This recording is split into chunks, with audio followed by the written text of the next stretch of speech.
Welcome, I'm Bill Wake. We're working on Fiume. It's an app to help you with medium to long-term financial planning.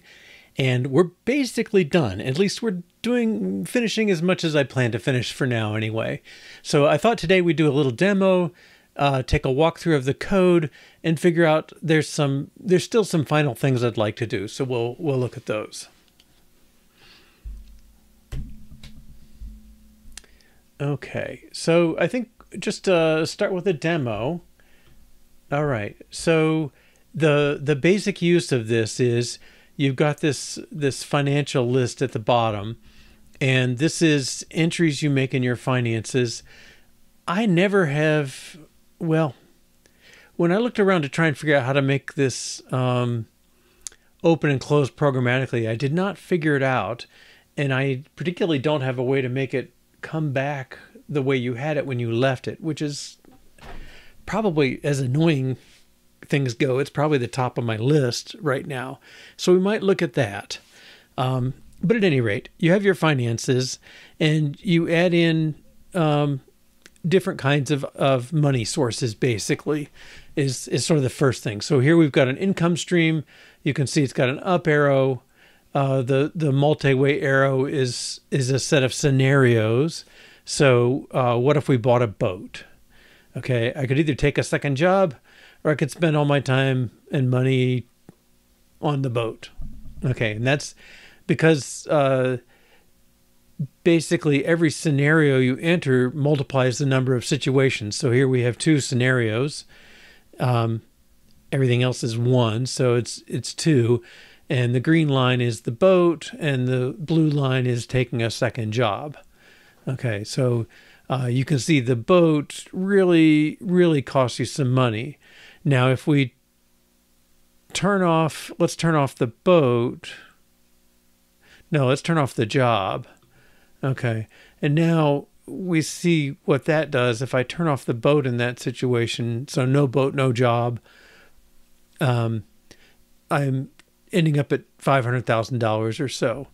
And when I have the boat, I end up with $50,000 or so. So the boat is really expensive. That is realistic, at least. All right. So anyway, you have these, we call them LAYAs because they're liability, expense, income, or asset. Or I've also been saying money source, but it's really money source or sink. All right. So when you're creating one of these, you give it a name and then you define which one of those it is. So I've made it an income. Let's make it, well, it's got a name like income, but let's make it an asset. So, oops. So now instead of being $1,100 a month, it's just $1,100 sitting there. Okay, so we'll change this. And I guess while we're here, let's look at these other options. All right, so one of them is the notion of growth. And this is a list of, well, okay, there's our first bug. Some of these are supposed to be dates. So this should be a list of percent things, annual percentage rates. And you can choose the items on this list and you can add to that list. So let's record an error while we see it. Okay, so list of growth values should only have APRs.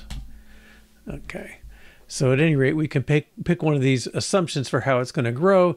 This is an investment, say, so we'll take the ROI. And then how much is it? Well, we chose the amount 1,100. Okay, I could also take a relative amount. And oh, there's job 401. So let's make the job 401 the source. Okay. Now, this also shows something that I think is a little weird. I'm calling it an asset, but I'm depending on an income stream to be relative to. I think that should be illegal, but I'm not gonna fight that one. So let me turn it back into income. And this thing is $400 a month, so we should see, let's make this 50. We should see basically $200 a month coming in. All right, now we have several ways you can specify a start or end date. So the easiest is you just don't say it and we just assume it's there and it goes the whole time. You can also choose a month and year. You can choose an age. So we have the list of people, and you can just pick, when Tim is 70, this is going to kick in for some reason. Okay. And we can give it an end month. Could be by age. Okay. Another way we just added is assume date. So you select the date to use and we'll adjust it with assumptions. So, last day of work, Social Security starts. Okay. Let's pretend this is, we'll just keep track of the name. So, the end date for this is controlled, by that. Ooh. So,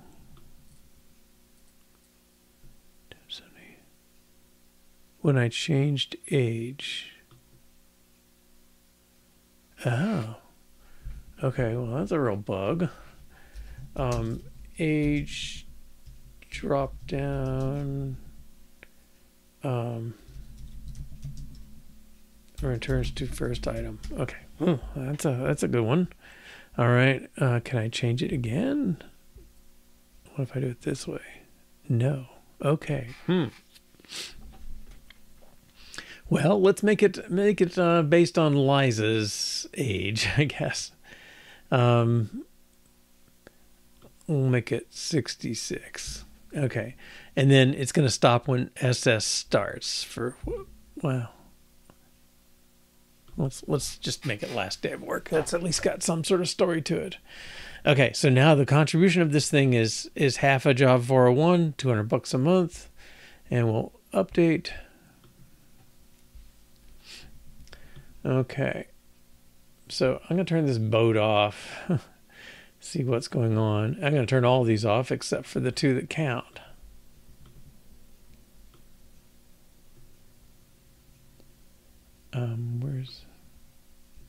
Oh, that's an expense. Okay, so job 401. All right, so with job 401 going, all right, so we theoretically should have $600 of input starting there to the last day of work. Let's see what our last day of work is. Well, that's weird. Oh, so there's nothing. Okay, now it should increase above 150 if I let it last longer. Let's go 2050. Okay. All right, so that can kick in, but let's see the other one. Job 401 2052. Oh. Oh, they're both set to last day of work. Oh, okay. So we can't see it. Let's change that. Let's just make it unspecified so it starts at the beginning.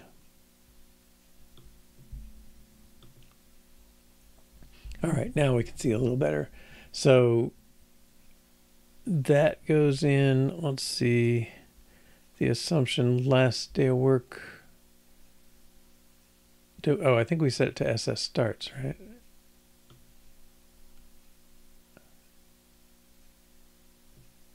No, is it this one still?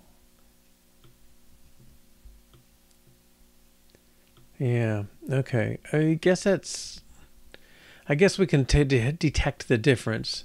Well, here's one way we certainly can. If we turn off this, it should go down. Okay. Turn it on. It goes up. Okay, so that's okay. Switching to Liza is annoying though. Okay, but we'll fix it.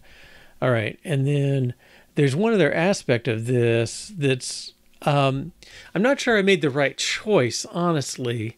If you deactivate job 401, that affects both of them.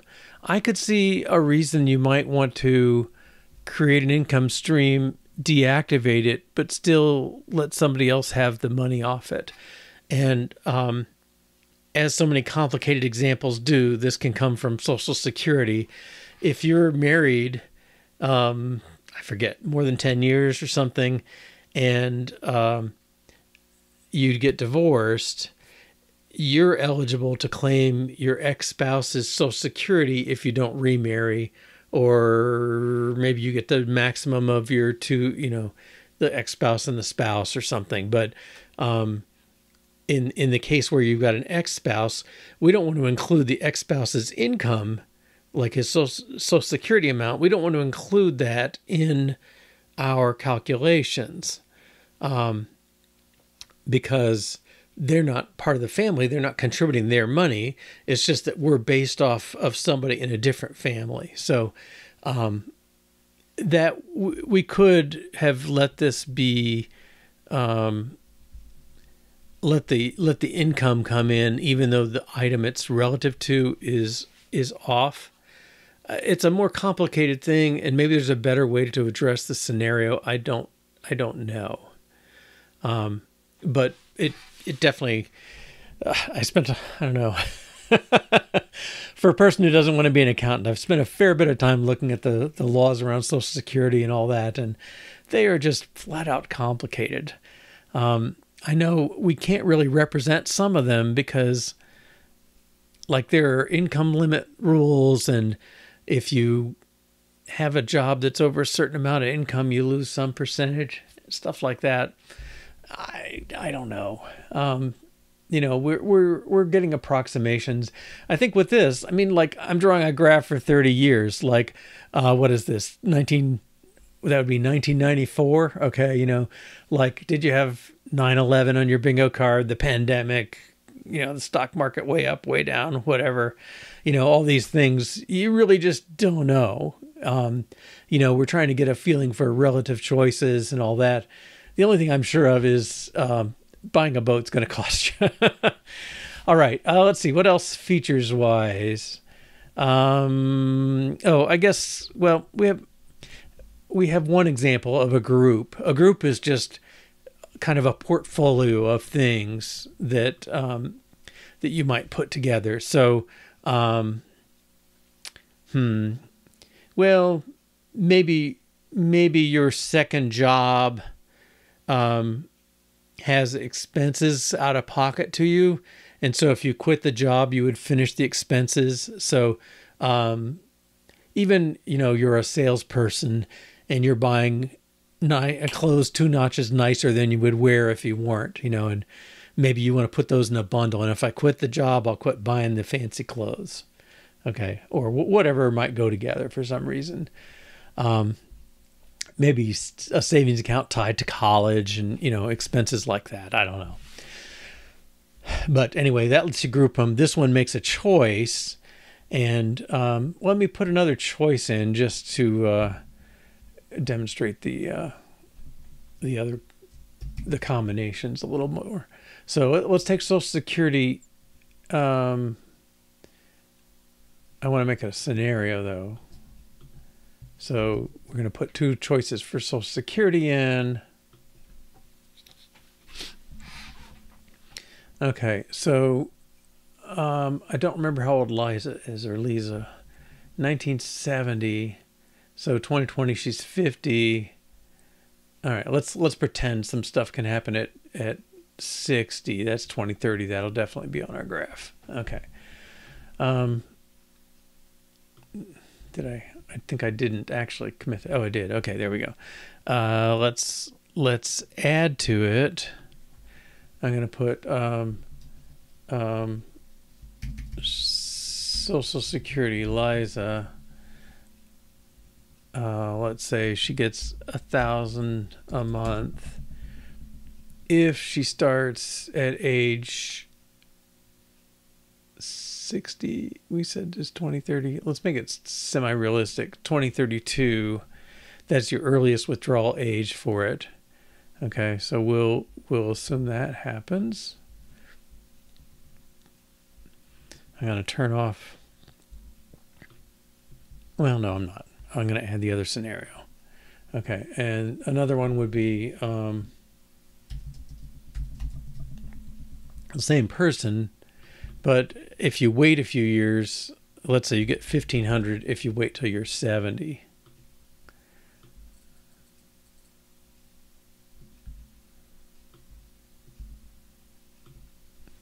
Okay, so I think we turned off income. Okay, so now we have two scenarios for the two Social Security ones, but we've only done them under the case of a boat. Let's turn this back on, and now there's 4 scenarios. I'm guessing both of the boat ones, green and purple, yeah, are the 2 that actually have the boat in the scenario. So again, you get the choices, but you can see there's 4 scenarios in this case. And then the other view where you can see that, oh, well, I should add another one. Another feature I would love to have is I'd love to be able to click on this and turn off that scenario.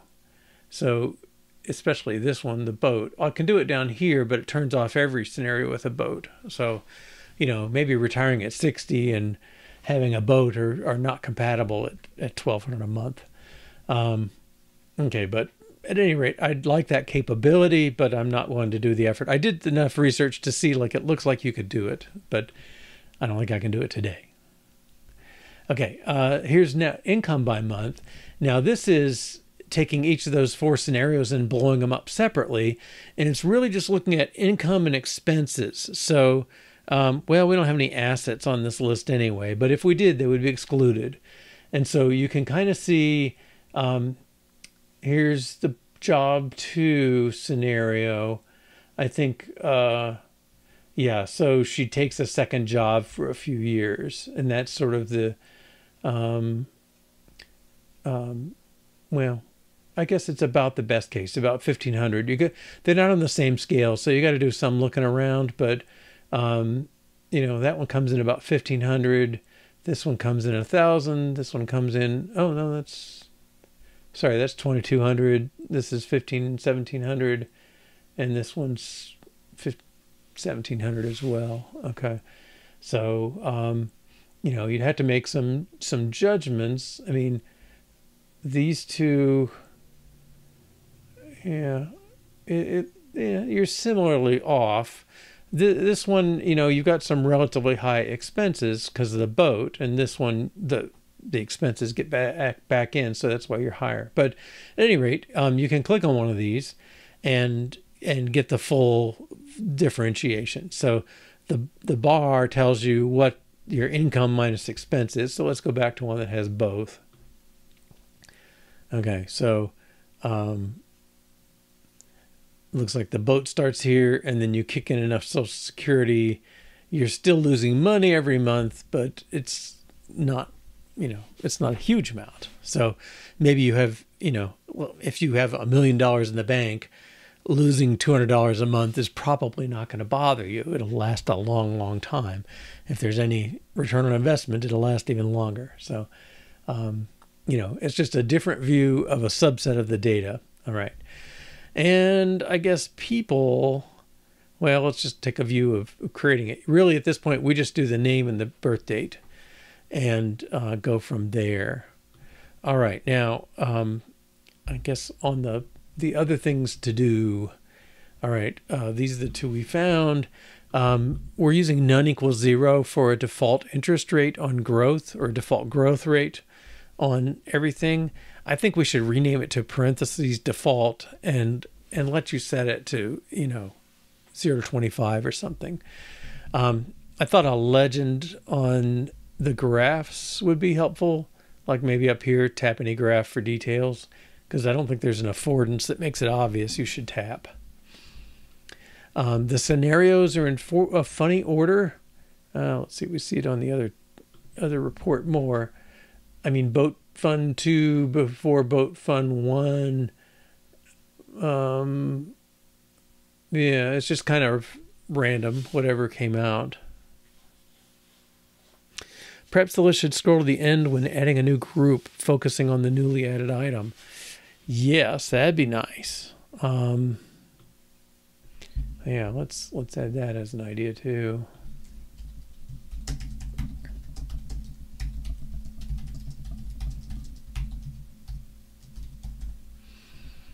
Okay.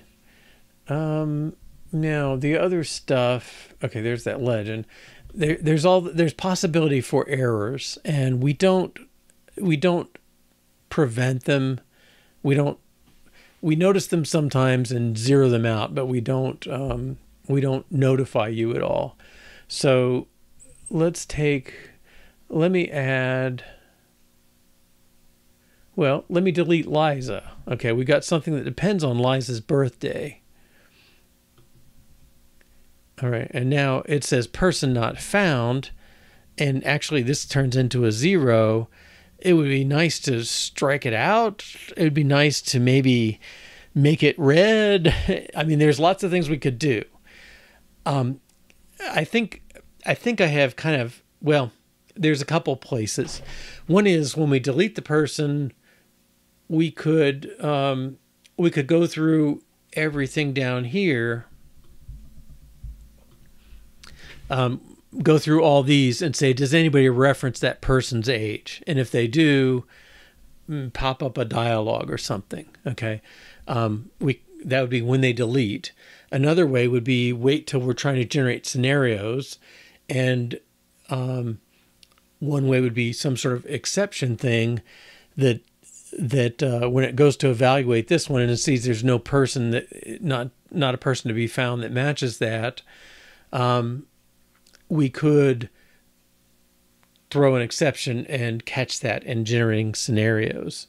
Another way would be we could, before we create the reports, we could go through again at that point and just kind of walk through everything and look for problematic ones.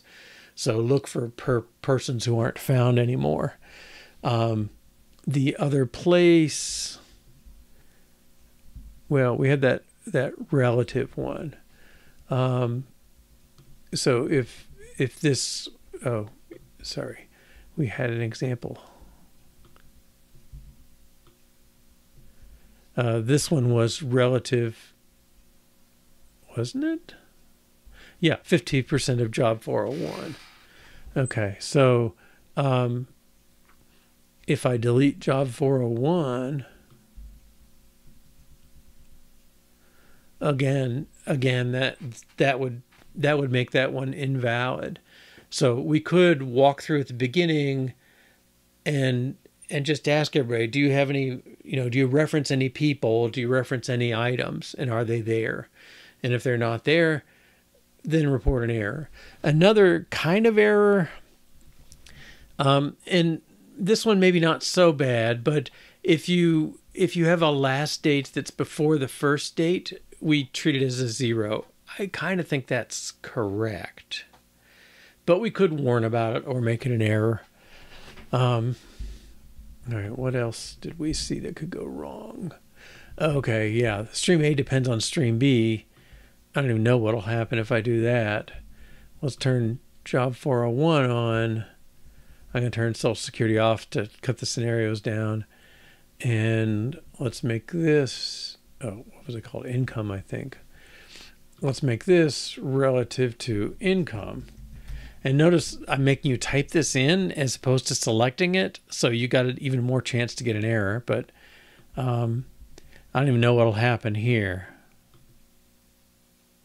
Okay, let's turn off anything that's not involved. Okay, yeah. I guess fortunately it's taking it as zeros, but that's a bizarre thing to say.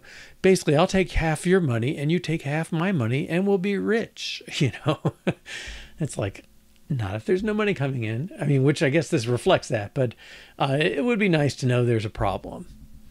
Layer reused in a given scenario. I don't think that's, well, okay, yeah, that's a different one. So down here I have SS Lisa. I'm using the same name in 2 scenarios. That's perfectly fine. You come in through one path, you take SS Lisa, through another path, SS Liza. Sorry. Now, if the relative one depended on SS Liza, it could take either one and be perfectly happy. But the problem is, let's say I had, suppose I had something down here named SS Liza, and then I come in here, come in here and I have SS Liza again. Is that the same SS Liza? Are they overriding each other?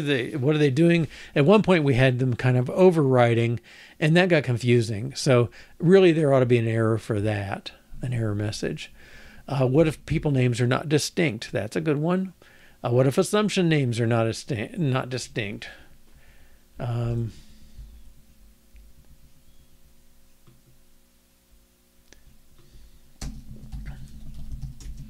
Okay, so yeah, that's possible. Deleting a person, error if deleted name is used. Yeah, so I think oh, I guess that's the same as that. All right. I think from what I'm seeing, this error stuff, these little guys are trivial. Well, we got to fix these two errors for sure. These may or may not be easy, but let's spend a little time on them and get them going. And then I'd like to get this error stuff. I'm trying to think of what's the least impact way, and I think the try catch is bad in that sense, because from the top level down to the scenario, the layers, and calculating all that stuff, try catch means every object in the intermediate layer is going to have to declare that it throws and be willing to handle it and all that stuff. That's pretty painful. I think maybe one of the ones that runs through things either on change of people or assumptions. Well, no, I think maybe the other way. I think maybe when you get ready to calculate net worth, we should run through and see if there are any problems before we do it. Or done when deleting. I think deleting is not enough though. So the case with the two things referencing each other, that's got nothing to do with deleting. And it's very hard to know.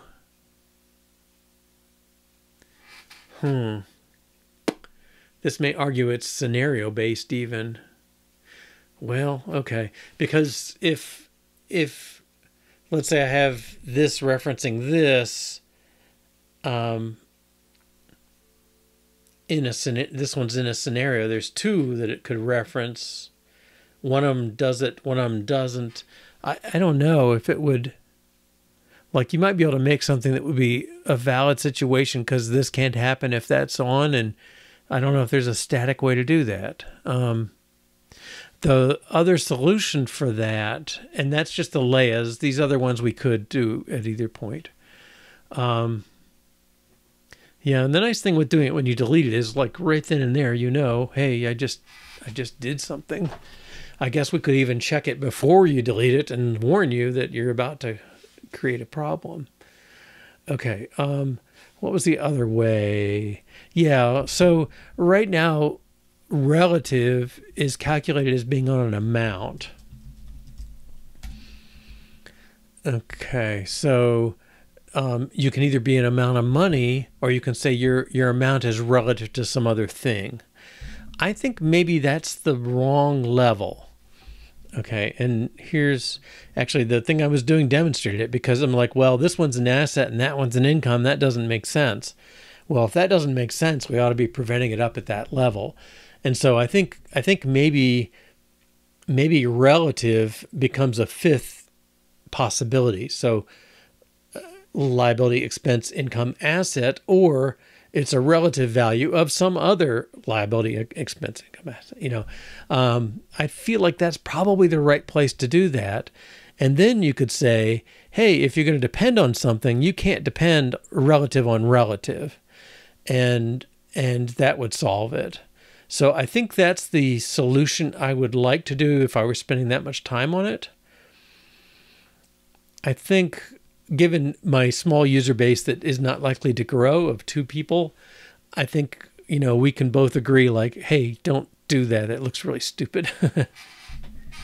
Yeah, I think you're right. Delete. When they delete, we need to do it, and that would let us know about it beforehand, and we should really make a warning of some sort for that. Okay, so, all right. I think that gives us a path. We'll see how we're doing. It might be worth doing some code walkthrough, but we'll see enough code today while we're doing things that maybe it's not worth the trouble. Okay, so let's see, where are we? Oh, persistence, are we saving everything? Yeah, so I think we are saving all this stuff, which is the core stuff, and that's good. We put in something to tell it to remember which report we're looking at. The thing I notice is we don't have something that tells us whether people or assumptions was showing, and it's just not that hard. So let's say remember people, whether people and or assumptions are showing. Okay, and that's that app storage. It's very trivial to do, so I think we'll have no trouble with that. Okay, and let's keep track here.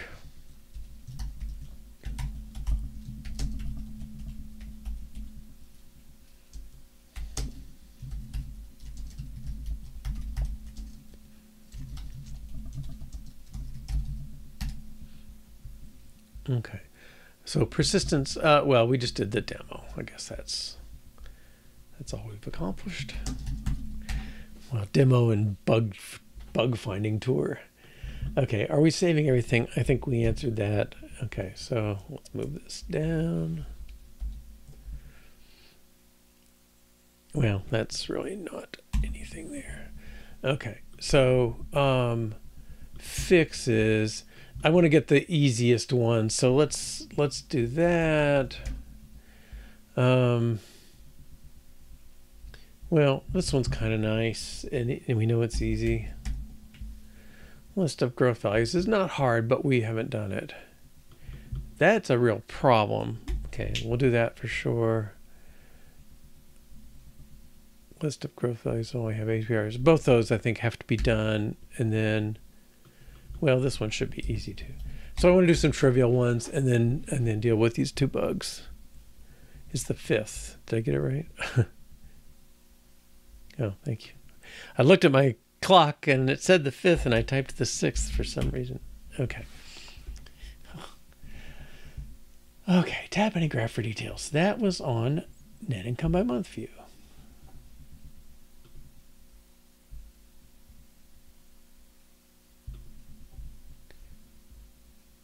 Okay, so we have that scroll view with the lazy navigation stack. I think I can just put it here.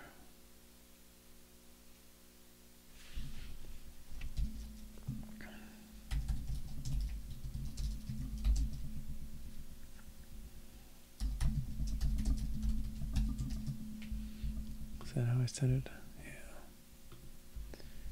Okay.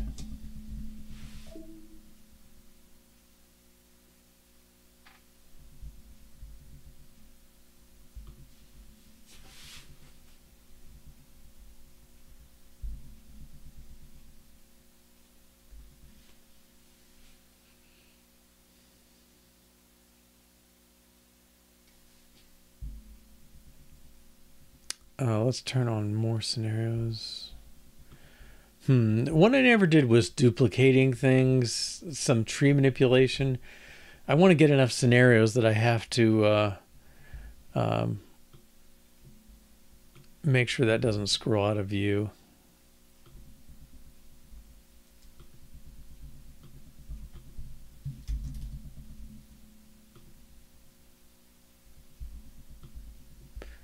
There's your example of wanting to be dropped at the bottom. Okay, this is, we could have monthly expenses.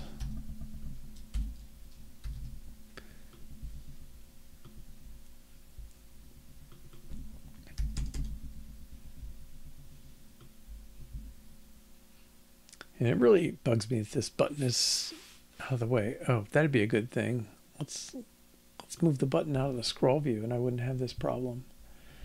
Okay, sorry.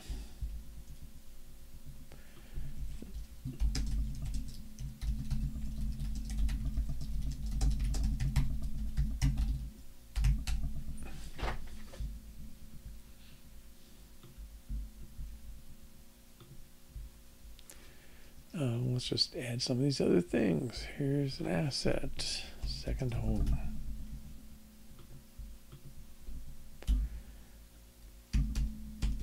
Must be a cabin.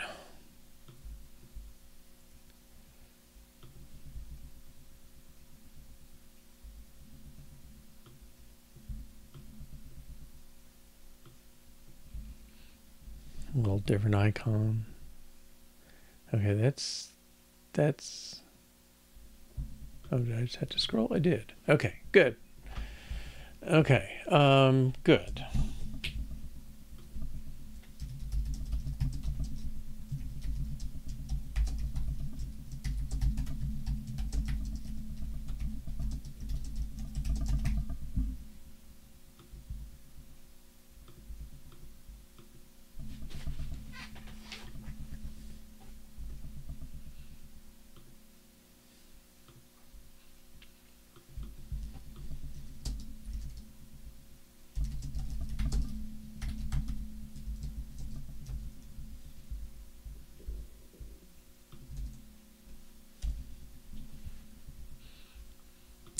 Okay, remember when people or assumptions are showing, we basically do @app storage on a flag and we should be okay. I think maybe it's that content view is up the top. It's showing assumptions.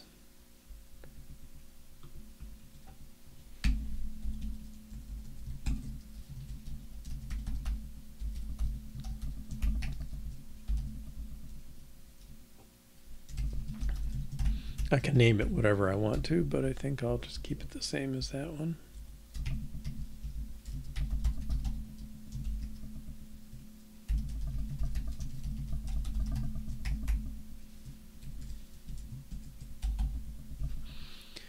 Okay.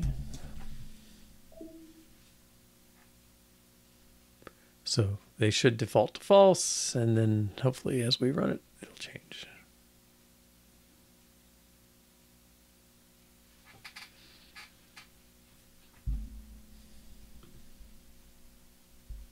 All right, so people and assumptions.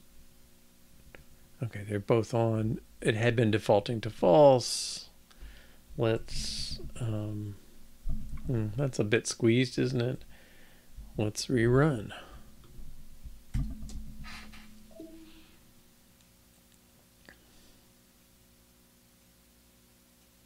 Yay. And turning it off should be just as doable.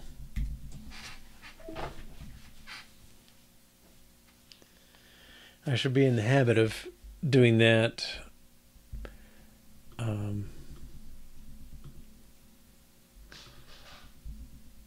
right away. That's just too useful, too nice, and I'm glad it's easy. Unlike drop downs. Okay. Persist whether showing people or assumptions in app storage.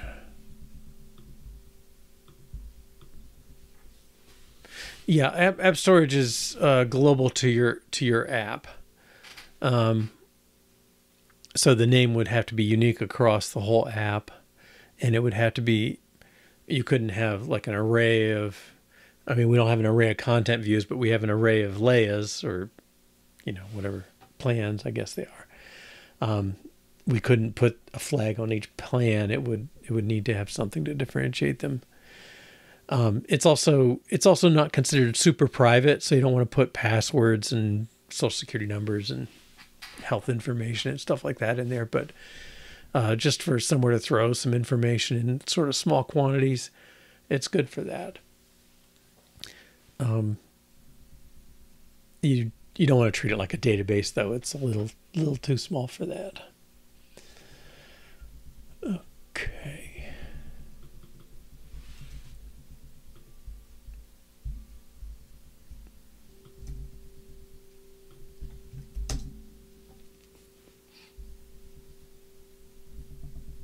And I don't normally discuss mechanisms in this if I can help it.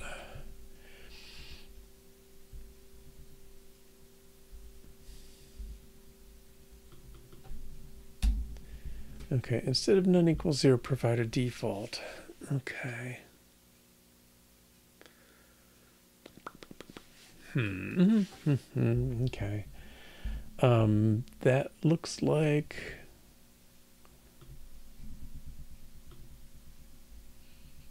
parenthesis none, and I'm going to turn it into parenthesis default and change his boundaries.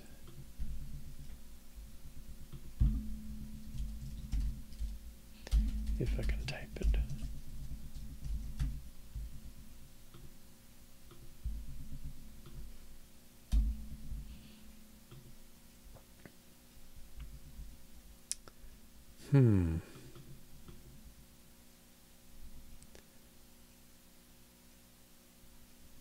I didn't know we had 2 of these.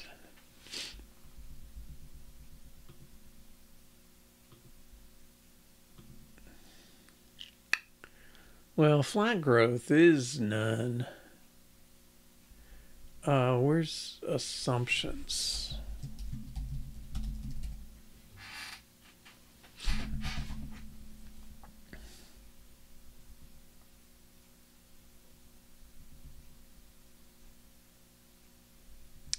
Okay, this is that.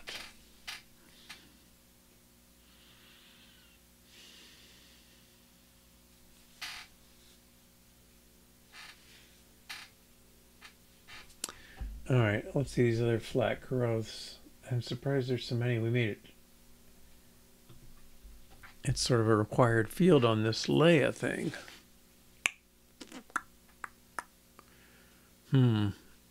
Yeah, a make Leia thing that knew what it was doing more and just defaulted stuff would be better.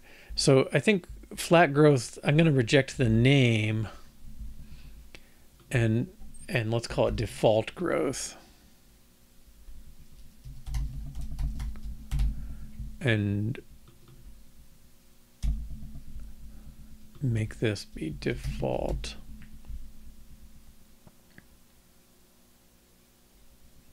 Oh, this is the name.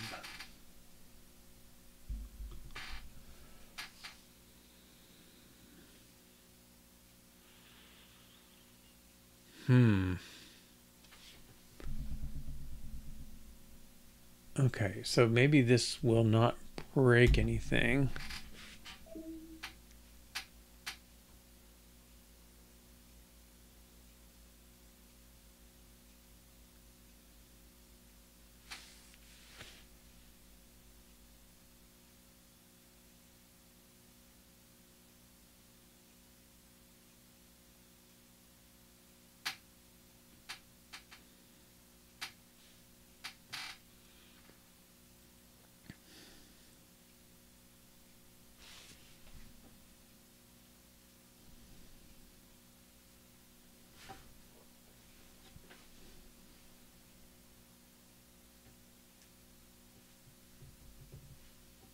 Building.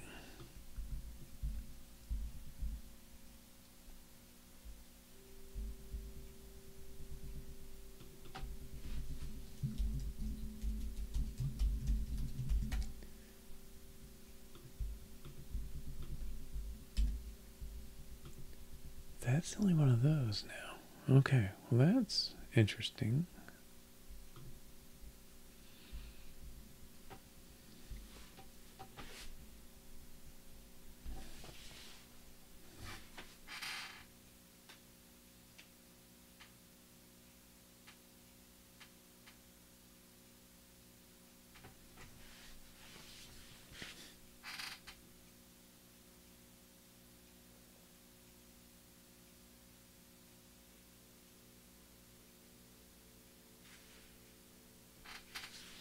I wonder if maybe you should start with 2, one that says none and one that says default. We do have to worry about the persistent side. So somebody could already have parens none defaulted on all their stuff, and that probably should be the same. So I think I will put 2 in there. That may break a test or 2.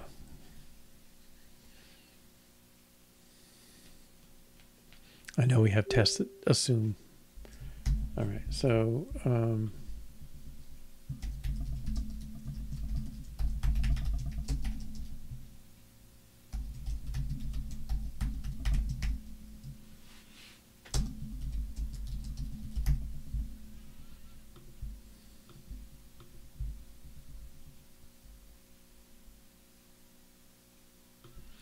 so I think what I'll be doing is existing ones, they have none in them. Oh, I wish I could fix that. Let's see. So growth, well, this is one. Yeah, so he has growth none. So if I just deleted none and used default, then I'd have names that weren't legit anymore. So that's definitely a problem.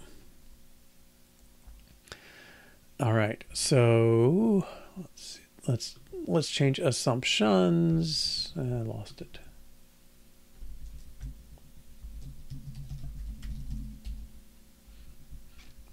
Okay, so I'm going to add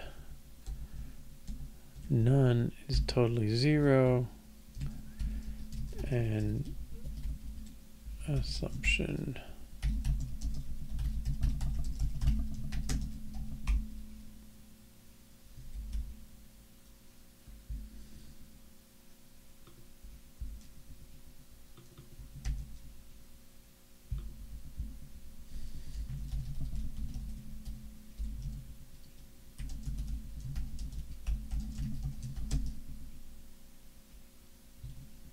that's probably reasonable. They can change it if they care.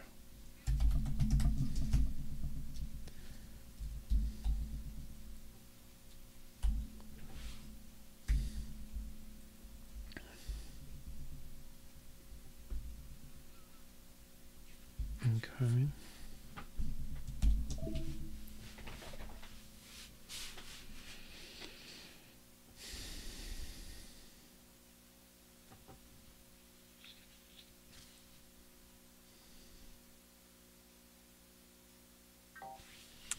Okay, yeah, quite a few.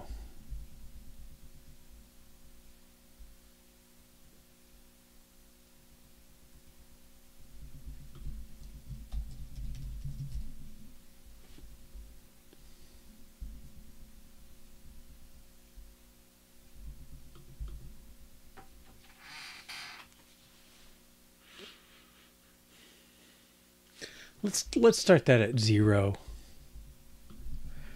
That'll correspond more to what we're doing, and I think that'll help some tests too.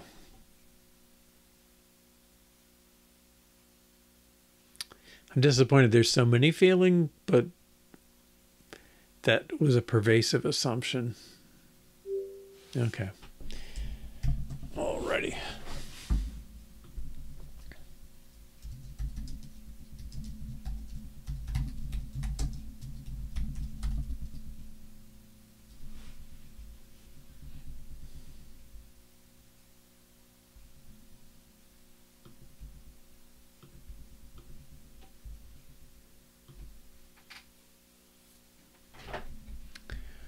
All right.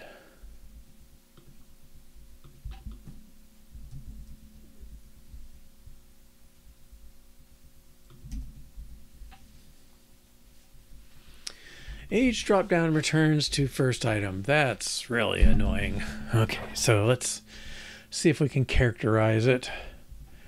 Age. Oh, we can't see it with only one name. Let's put Liza back.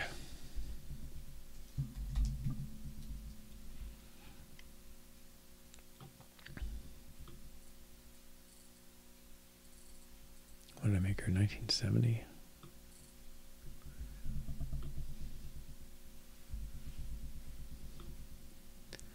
And that should be alphabetical. That's working. All right. So what happens if I try and set her? Do I get the right value? Huh. Wow. Okay.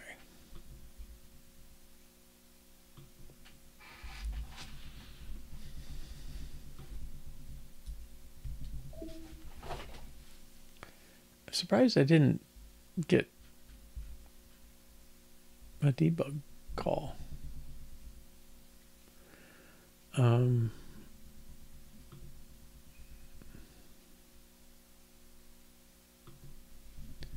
let's set this one. All right, first we'll just say update with nothing happening. That's not a good sign.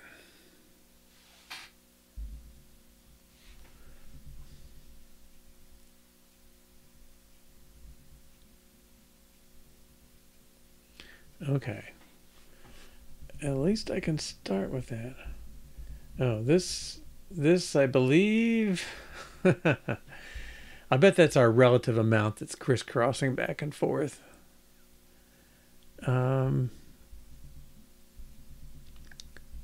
Unfortunately.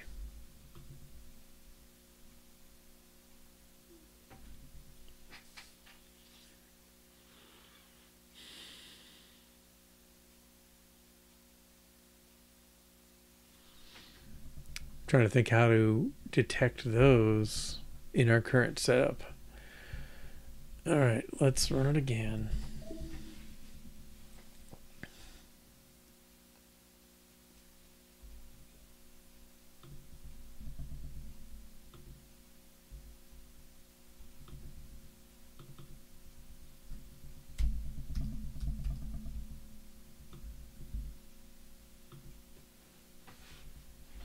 All right.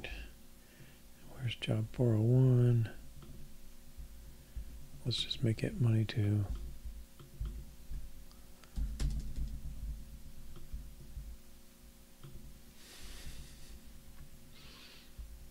All right, now let's try and make this Liza. And we'll just take the default. I don't think that matters to us, but we've messed it up before.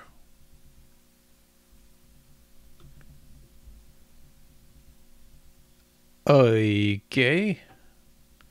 What the heck? Liza 60 default, and it came up Tim. If I take Tim 60, comes up Tim. So I wonder if it's somehow defaulting to the first thing in the original value or something. Okay, we got something. Let's get a theory. We'll start with the view.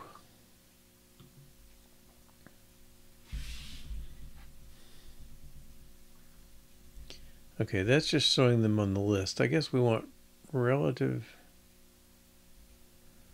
What do we call those?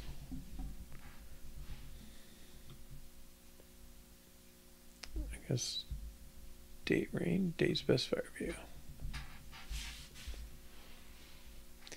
Now we did change stuff. I don't think we touched age selector yesterday, but we definitely were in this zone. Okay.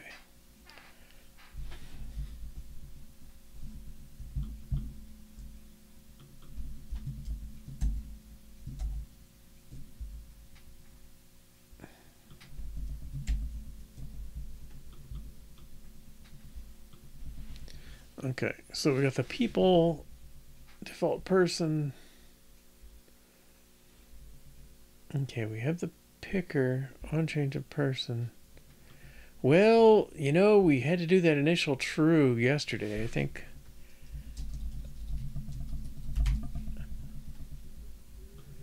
That would probably be appropriate here.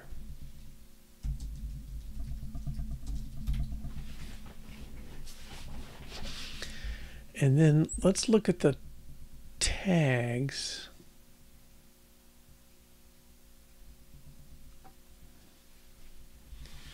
We're showing the name.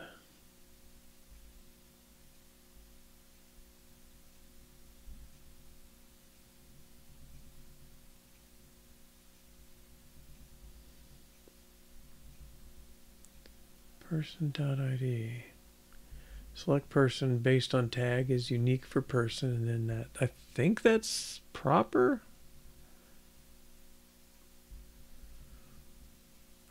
And this one is tagged by the number.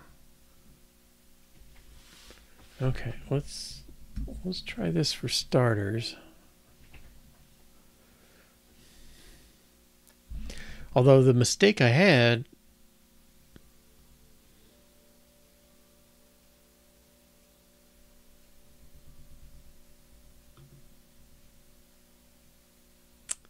I'm not sure that's quite related. All right, but doing nothing, I think we're still going to get Tim. What is going on?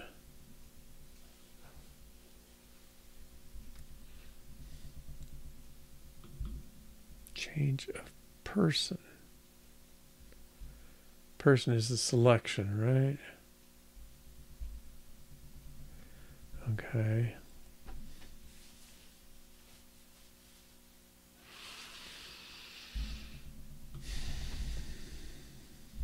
Well, let's just break here.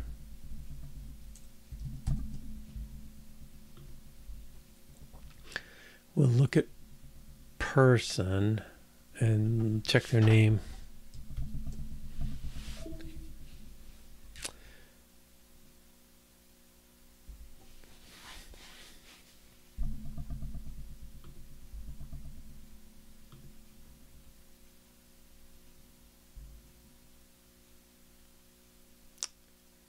Sorry, where does 10 come from? What? Was that over here? No. I'm not sure what 10 you're looking at. Is it on the screen now?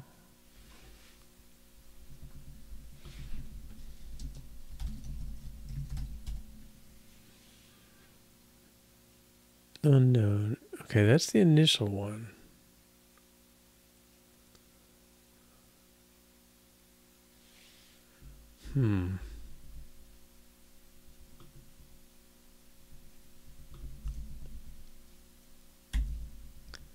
Oh, I must have said something wrong. I don't think I saw a 10 anywhere. Oh, I'm already. Okay, so I probably said Tim. Yes. And that's what it seems to that's the initial thing. So where's that list of people coming from? It's sorted.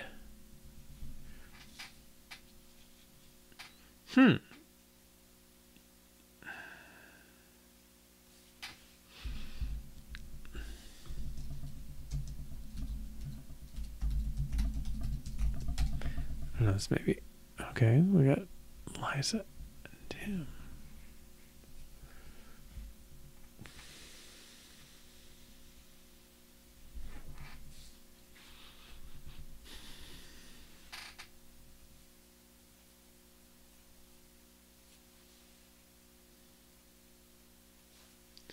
Well, I don't see how you get the wrong name or anything, and we're getting back.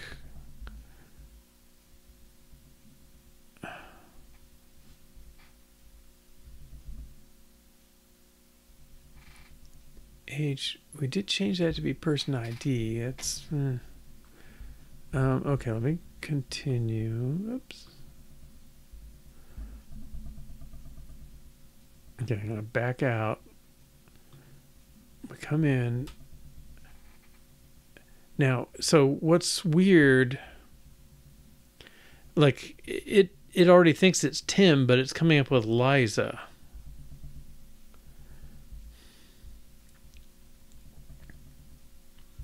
And if I update with Liza there,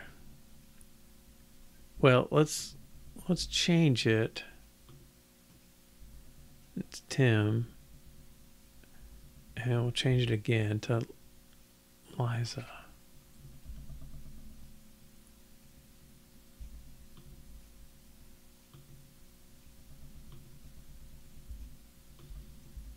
Liza 61. Made Tim 61. Okay.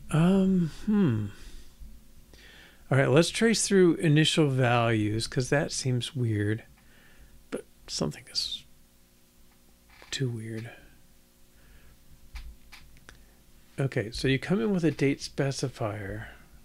We set the date spec.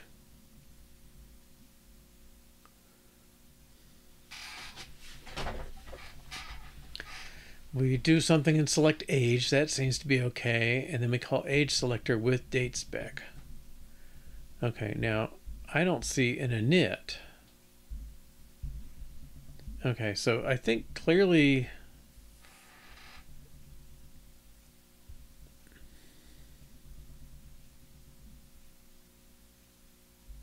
I mean, if you come in here,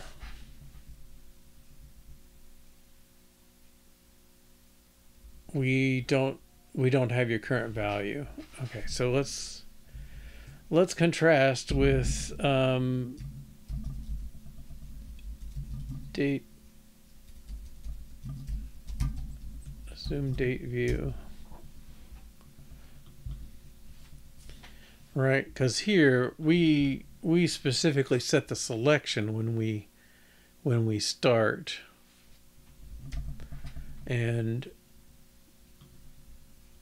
we did not do that here. We come in with a date spec. Well, we have the age too.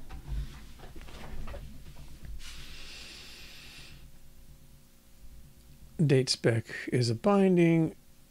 We set that. Okay, selection is person. Oh, wait a minute.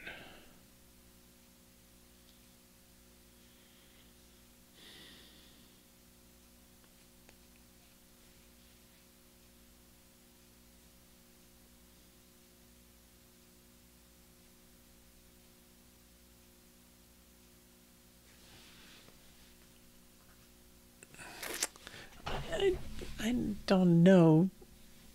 It would seem to me like we should be testing names and not people at this point. Okay, so person, well, date dot wrapped value dot.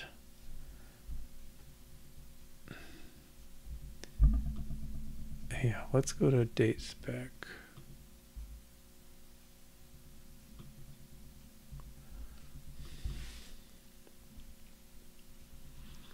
And I think we're going to have to do something like we did here. We get this accessor that gives you a thing. We did it for month name. Do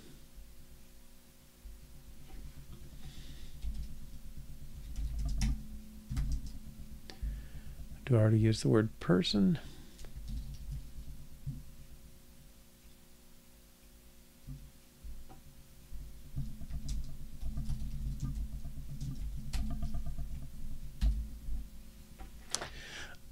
Well, I think it does.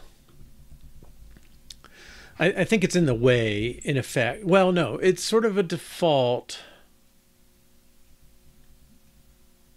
I think he's belongs down here, kind of like this one did for the other. If we have one in the value, we want to use it. If we don't, we'll just default it to this unknown person, who's kind of problematic, but that's okay, versus nothing. I don't think we have a nothing option here. I think person needs to be here just like these, and it's the same logic, really. If it's age,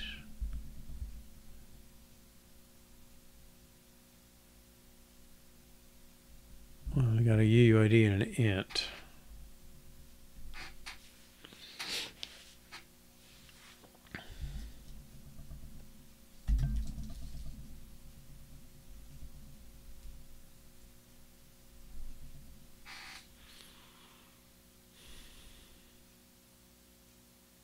Well, we're gonna have to look him up, I guess.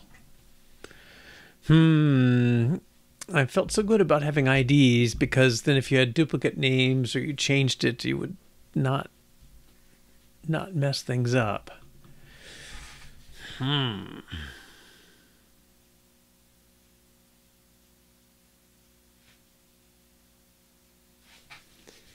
So here, why date specifier has to get into looking people up? That seems unfortunate. Maybe this is the wrong place for it.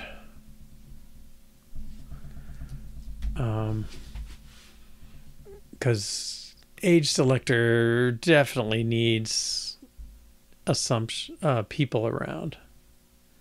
Okay, so let's do this.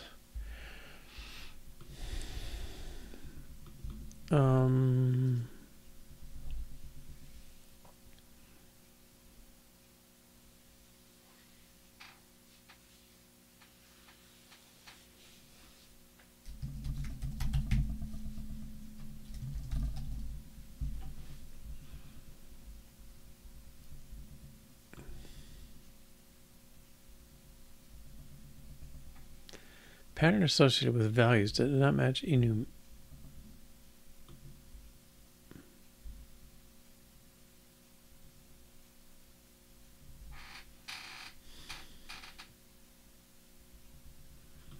We don't want self.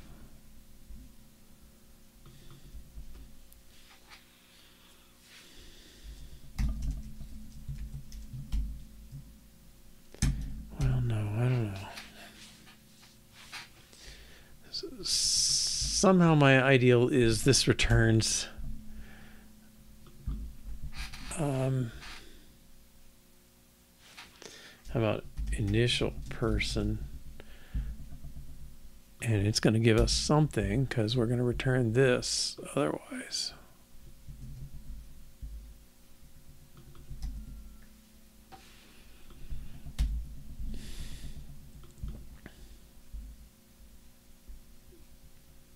Now I don't know if I can call this in here.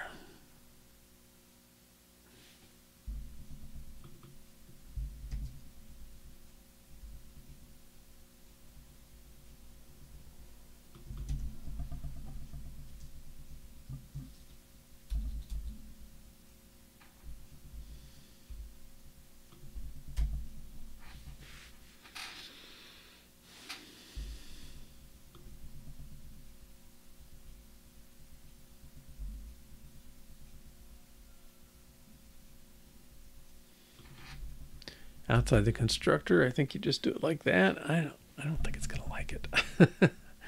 All right. I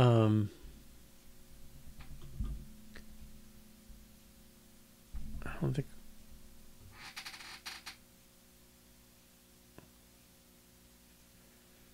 Age. Sorry, that should be an int, right? Yeah, it's not a month year.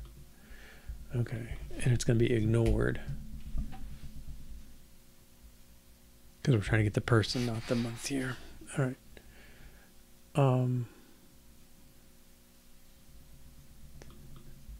Well, we have to look at.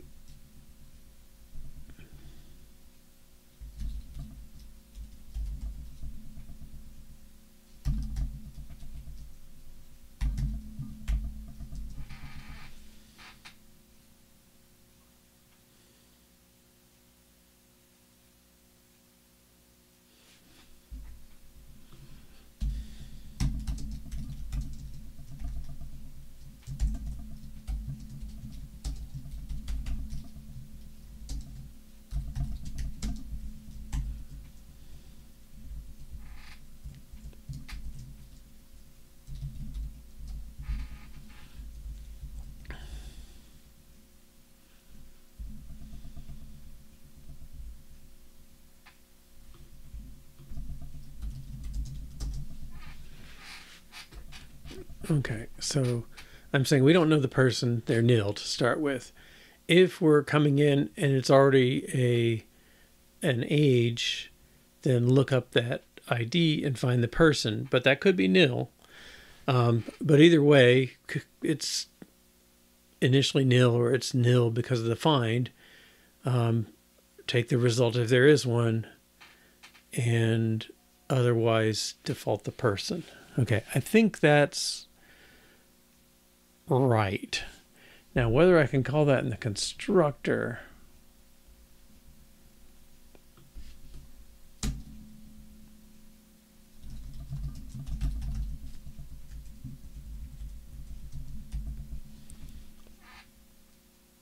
oh, gotta spell it right.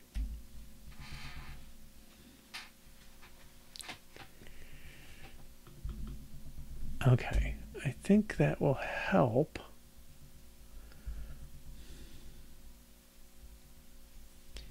These are sorted. We got the IDs. Update values. Takes person ID and their age. Age should be a state, right? Okay. Now,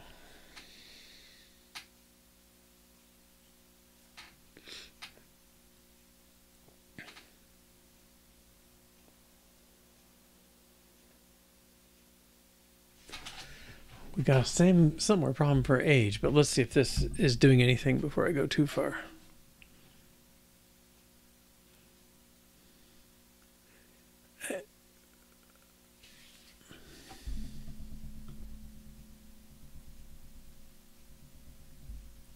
All right, open this. Tim 61. Oh, boom. Okay. No observable object of type people found. A view environment for people may be missing. Well, I think it's just, yeah. Ooh.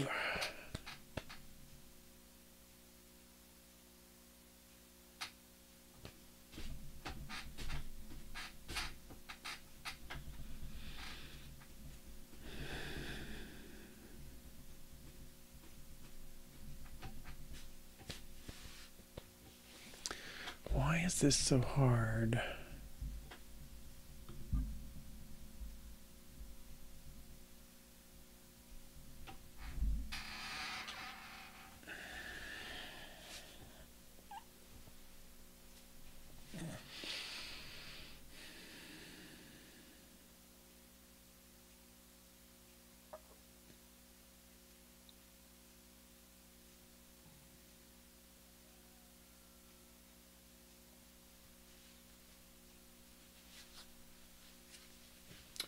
And a useless message from these guys.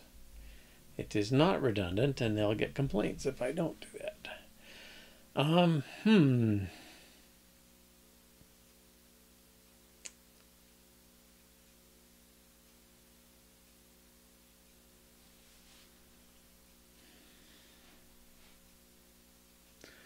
right, when I come in, I have to do something if I'm going to get that value set. And if it's empty, if it's not an age,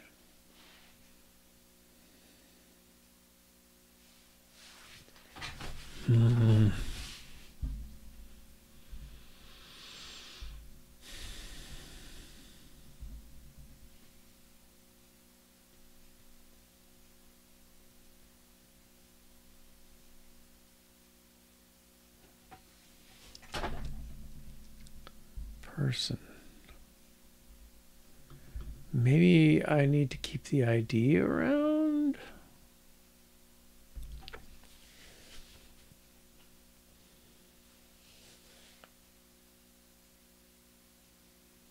Okay, let's take that out.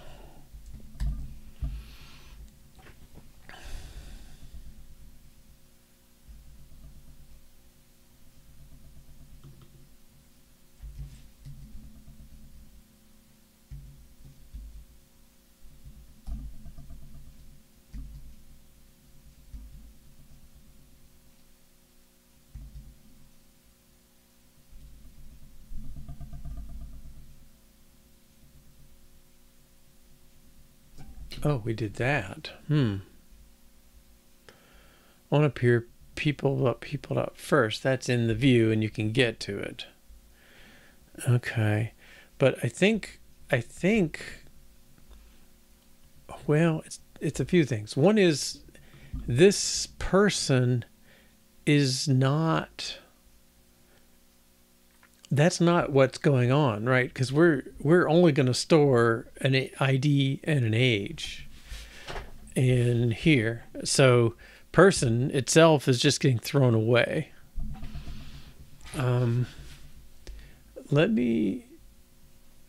Let's create a state selected ID.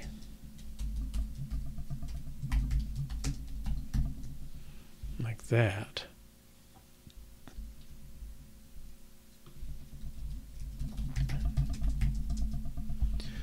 I'm going to put this thing back to this person and try and avoid using it. Oh, he already is. Okay. Let's take that out then.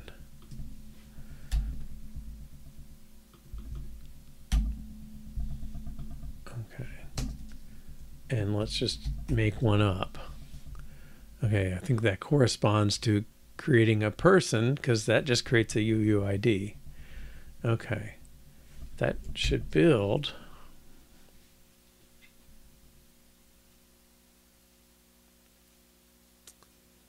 It's a default person with a name of unknown. Yeah.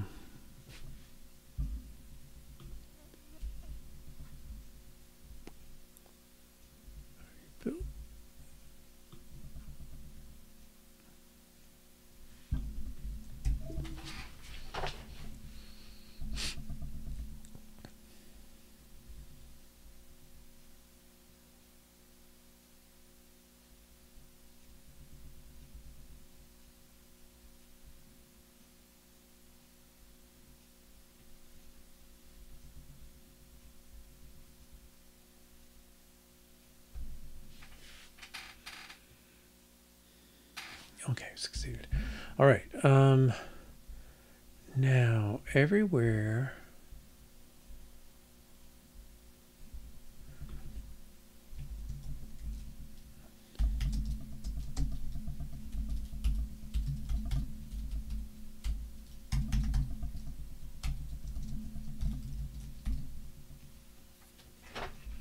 Okay, so anybody who references person.id can reference selected ID.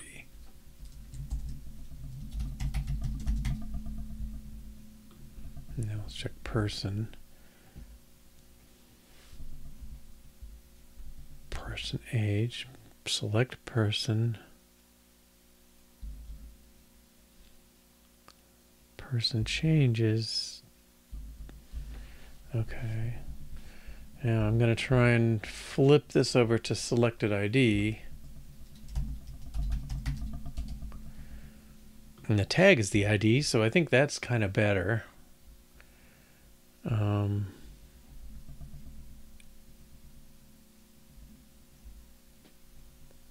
Where's my unchange of selected ID?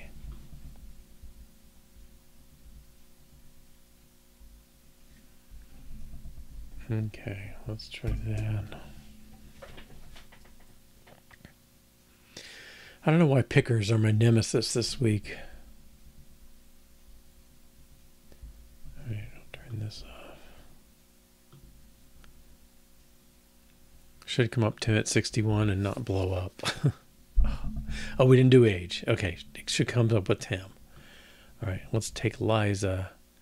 Let's change it. That's sort of our best case. And update Liza. Okay. Well, something's going better. Right. So age.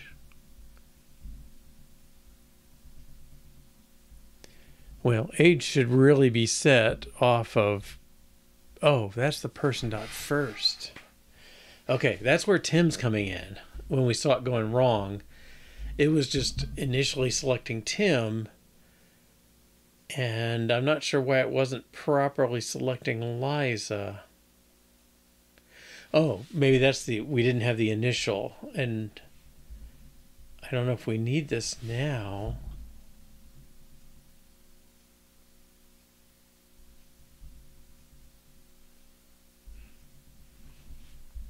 think we put something in. No, we didn't. Oh yeah, we did. So we have no people. There's a content unavailable view. Okay, so let's on change of age, and then this thing writes age. I don't think I need person anymore. I'll just do it local. And let's take them out. No complaints. Okay, good.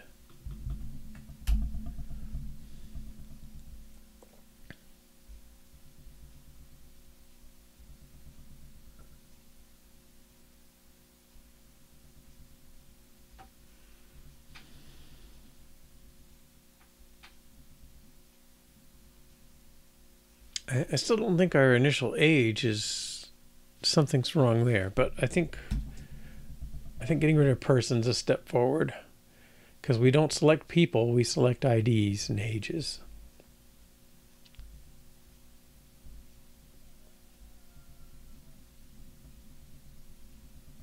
All right, so this will come in at 60, I think. Yes. Oh, it's still Lisa. It's still Tim.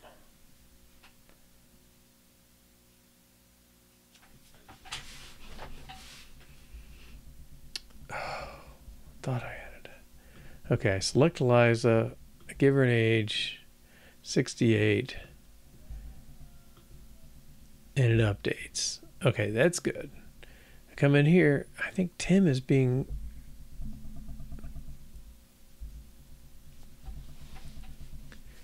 I think with initial true, this on appear thing is in the way.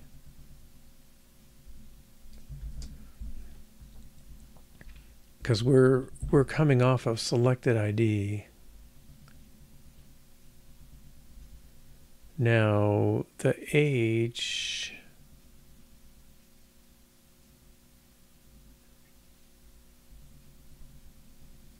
Well, no.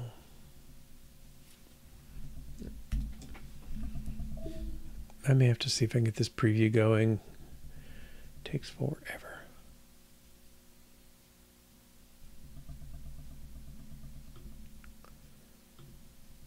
Liza 68. It did come back with Liza. Let's select Tim at 62. Update. Tim at 62. And it comes back Tim. That's a good sign. It does not.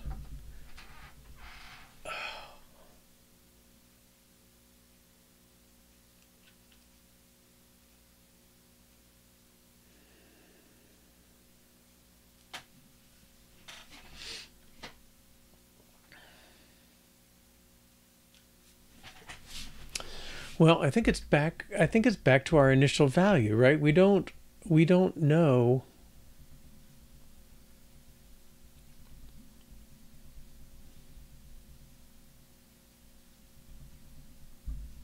When we come in here, okay, sorry, where's the init? We save the dates back. We junk up an ID, which is not right. I mean, I come back again to that let case kind of thing. If we've got an ID, we should be using it. And I don't think I can defer. That's the other. That says after the initializer runs, go ahead and do this stuff. And if I said, well,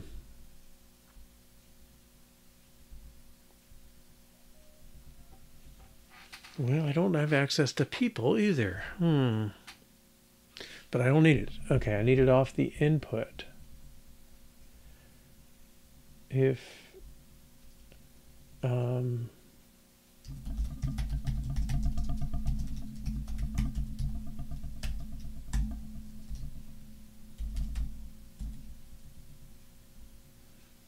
datespec.wrap value dot, oh, we don't have access to that.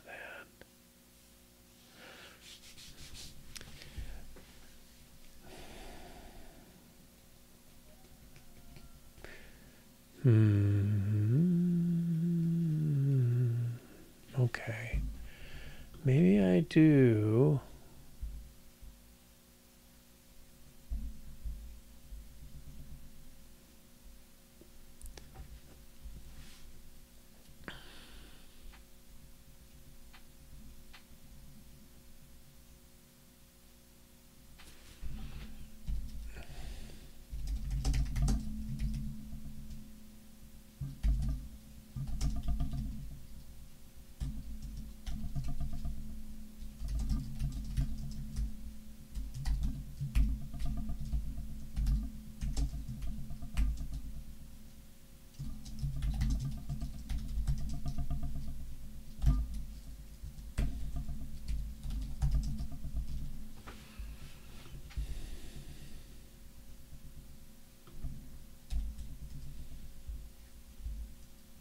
I guess we'll get the name right first.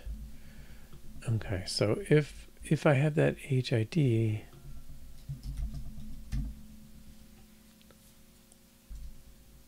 I think this is else UUID. I don't know if I can turn that off. Self is used. Can I do this?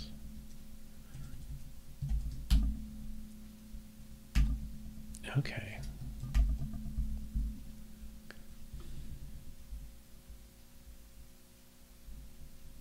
All right, so now I've got the ID of the person coming in. If it's set, we should match it.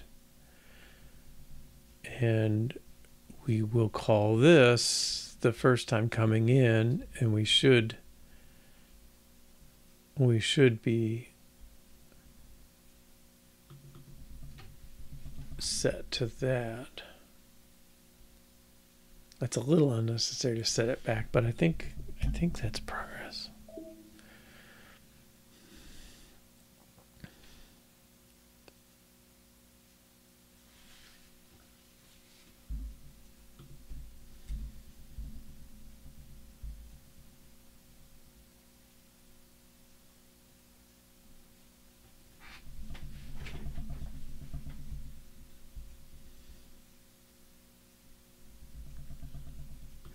I'm going to deactivate some of this other stuff too.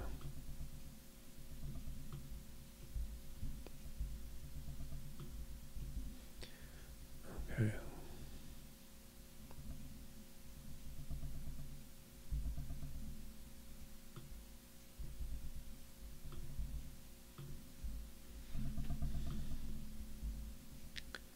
All right, so we should come in Tim 60. Tim 60. Okay.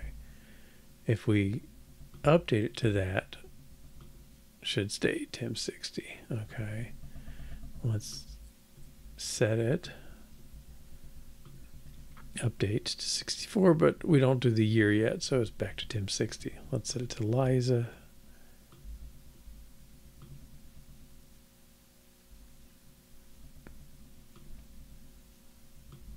But I should be able to set her. Okay. I think this approach is working.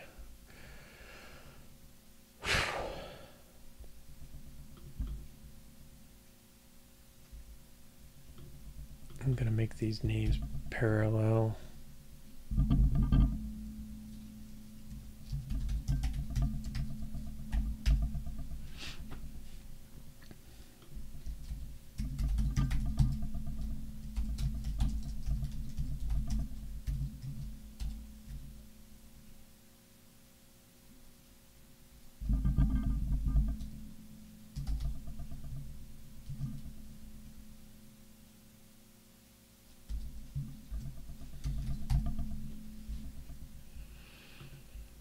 Okay, that doesn't exist yet because I've got.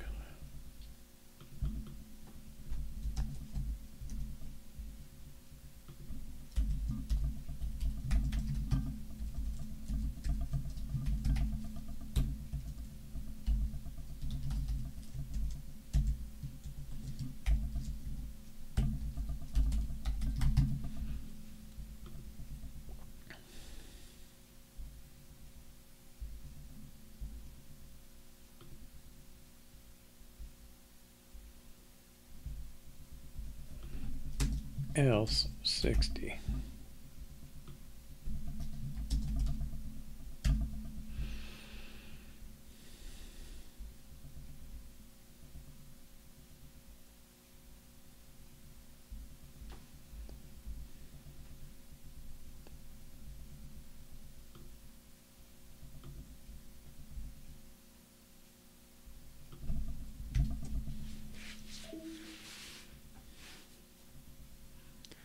All right, I'm hoping because I did this the same way that should work out. As well as the names do now. Okay, so we got Liza 66. Comes in Liza 66, update doing nothing, leaves at Liza 66, and it still comes in Liza 66. Tim 63. Tim 63 comes in Tim 63. Okay, good one. Now, the new one, they don't specify. So, okay,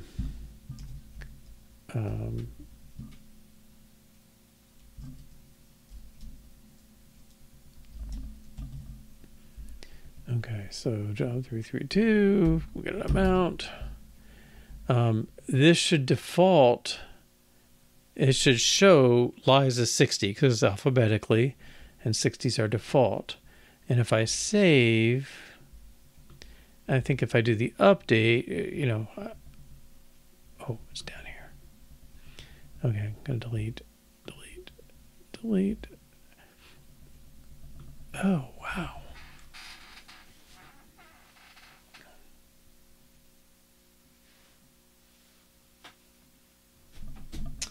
Okay, this one is, that's our person. Okay.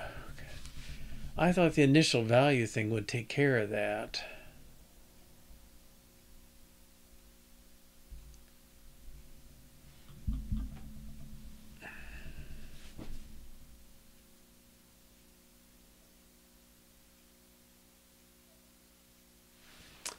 Well, there's that.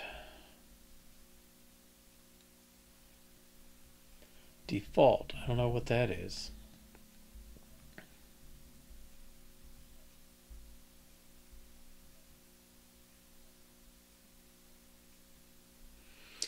Oh, that's something different. That's our assumptions. We don't have the original, the default one.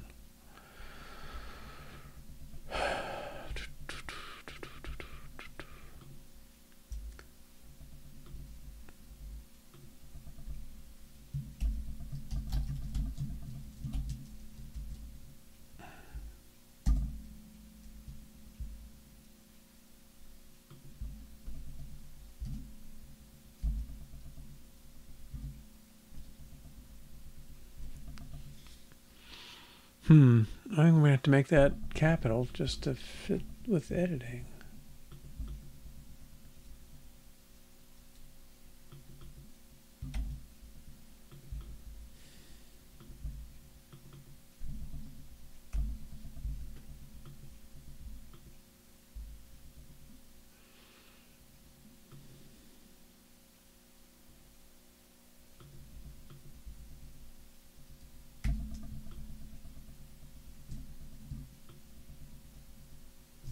Oh, he doesn't.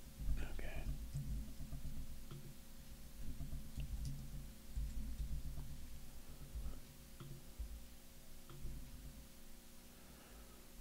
Okay. I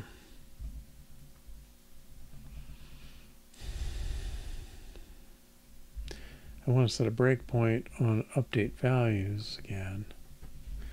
So when you initially come in from another date spec, okay, I think we're okay if you already have a name selected. Oh, we're already over time, so let's take our break and we'll come back and debug this a bit. But I had thought that this initial true would make it so the first time you came in, even if you had picked up a bad ID here, we would do it. And maybe that was the on change on appear doing that. I created a new entry It started off unchanged. I clicked the tab for the by age.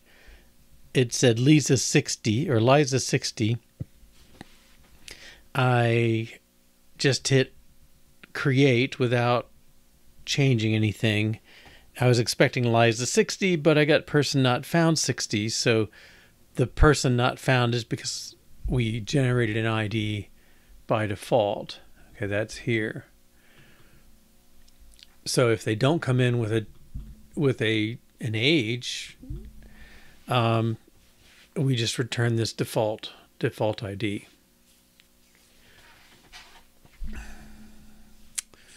And then when you,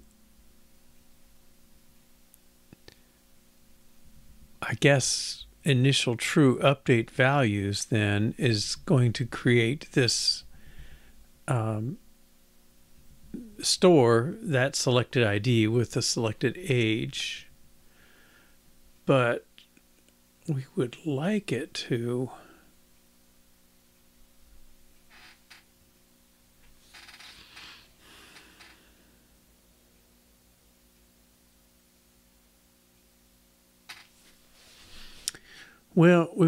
initially set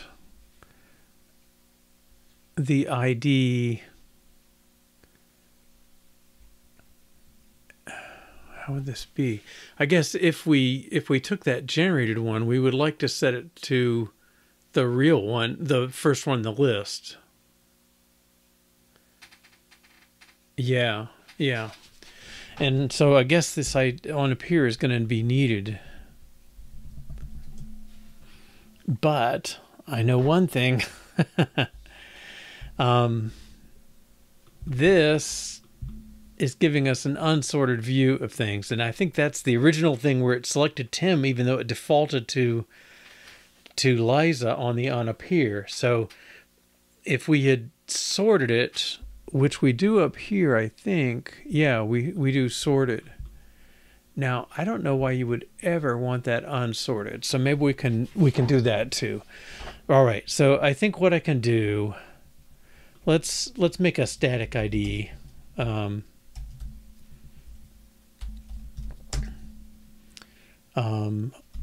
Unknown person ID equals this. Okay, and we'll use that instead.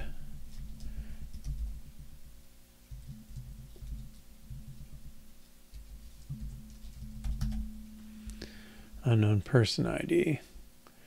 And then down here, well, when we appear,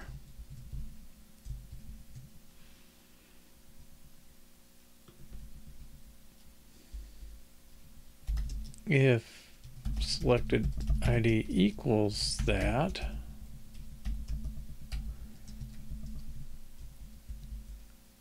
then we need to go get the first one. Sorry. Well, let's say sorted. Well, let's do it this way, because we got Tim Liza, because we deleted Liza and put her back. Okay, so I believe this will do it. We don't create this view unless we know there's some people there. So there's going to be a person by the time we finish appearing.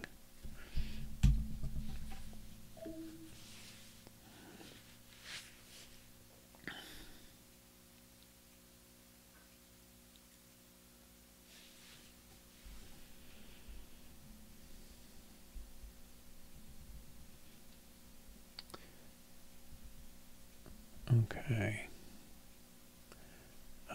We don't care about assumptions.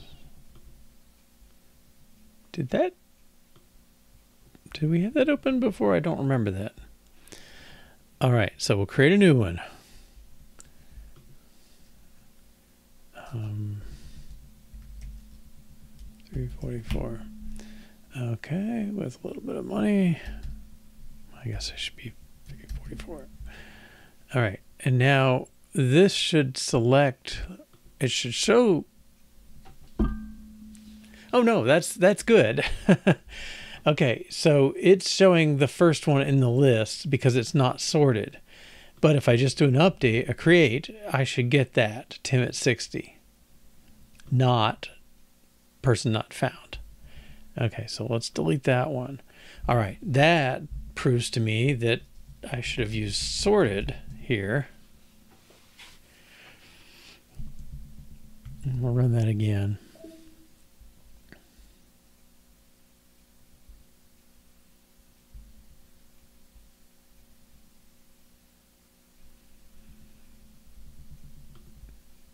Okay, create a new one.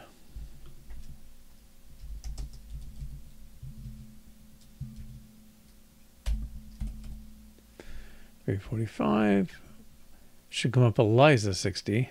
Yes. Okay, and if we set it, wow, that one subtle interaction. Yay. Okay, Eliza 67, and she should come back. Yes. If I change it to Tim, it should just change. Yes, yes, yes, yes. Okay. Oh boy. Well, I don't know. For me, there's, I'm just going to take a note. So selectors, well, pickers really, handle case of, well, let's see, create state for each new field, populate state if object exists.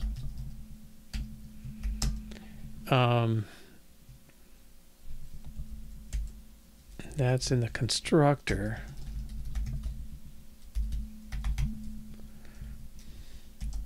Defaulted otherwise.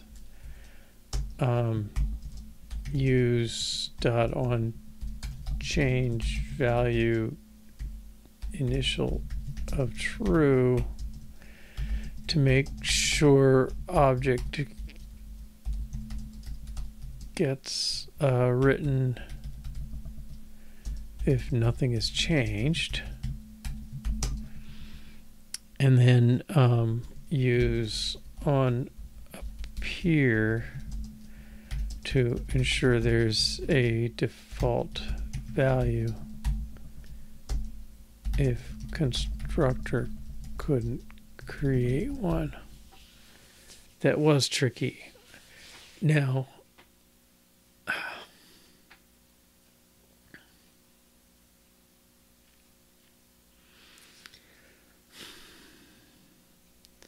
I think some of the trickiness is inherent to the picker, but I think this is needed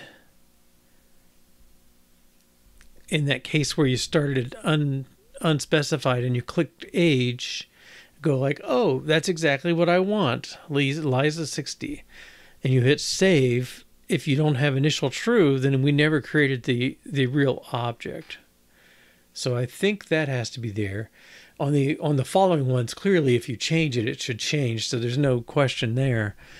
This part is a little weird. Partly I think it was we couldn't access people in the right place. We couldn't access people outside that view. So we needed the people to find the value that we want. Basically, we can't create a default value that's not in the list. So we have to make sure it's there. And so I think in general, on appear might be needed. Maybe in particular cases, you could get by without it. I mean, like if all we had was age and we just made up a default age and you use that and it's fine. But for something we need to look up in global context, we need on appear to make that available. So needed if you access global state, I guess. Okay, so I'm gonna have to write a little one pager or something for myself on how do you create a picker and not go through this mess, because this is like the third time this week we've fought some of this stuff. I mean, I at least remembered initial true today. That was good. The fact that on appear was there when we started left it in my mind enough to work. Okay, so I think those are the steps. All right, so I think we actually solved that. All right, fix selection of age for date selector view specifier view.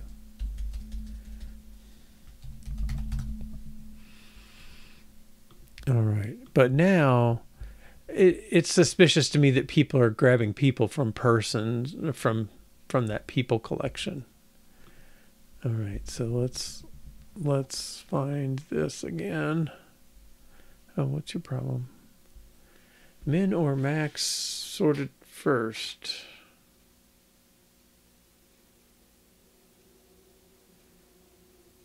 That's, well, we're going to fix that. All right, so people is the array. Okay, which I don't really think grabbing that is the best way. Let's see who does. Oh, that does. Everything else is local. Okay. Let's make this file private. And let's make this ask for just sorted. And make this provide the method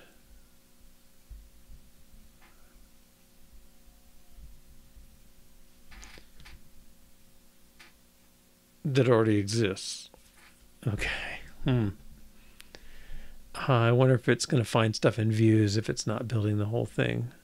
Let's do a run.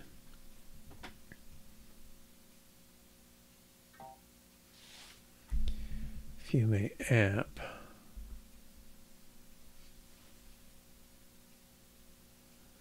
People.load.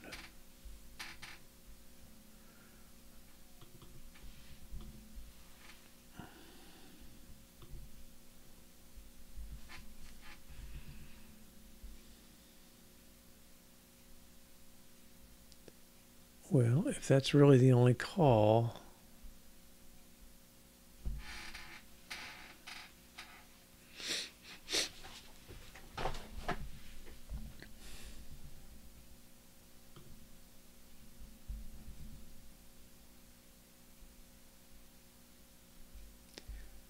that's the only call to load?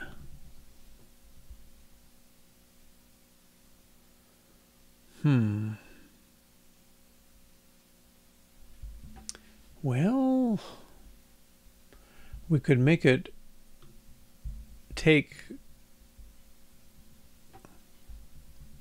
Wait a minute. Isn't it lying to me? We just had Fiume app up here. Yeah, Fiume.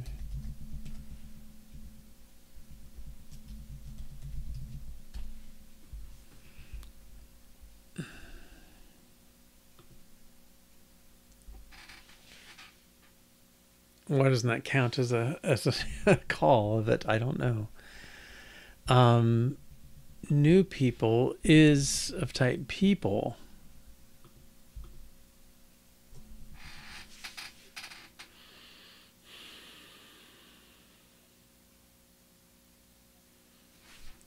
All right, let's make this take people instead of new people.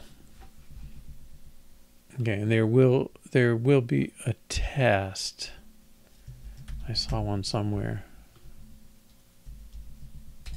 I hope I can access that way.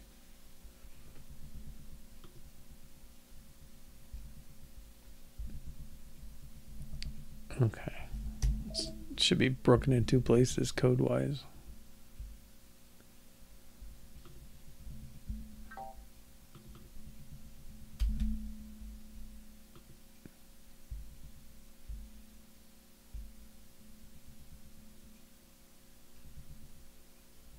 Now that's a lie. That's not an issue anymore. Um,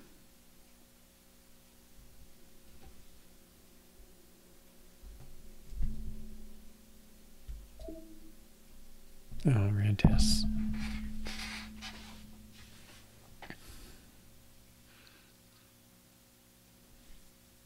Okay, that's the one I expected to find. All right. People. So this used to take an array. Now we need to create an actual people object. And, oh, we have that. Okay.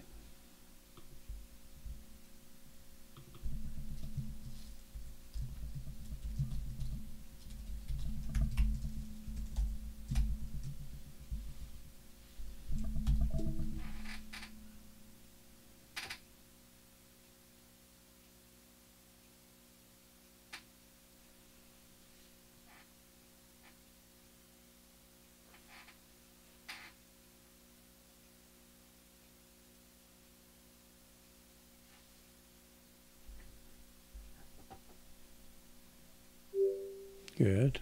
And let's just run.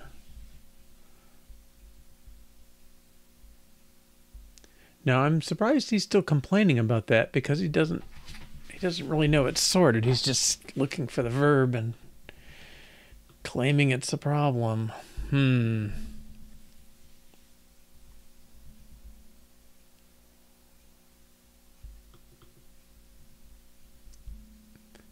Now, let's see who calls this sorted, because there must have been somebody before.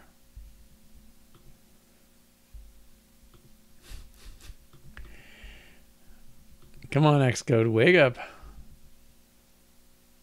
Include references. Why is it not finding it?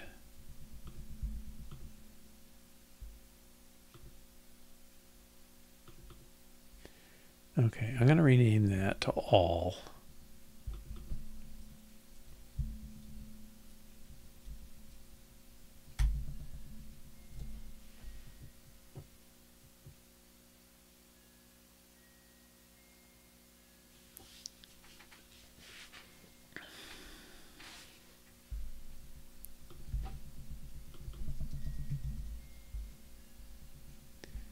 People and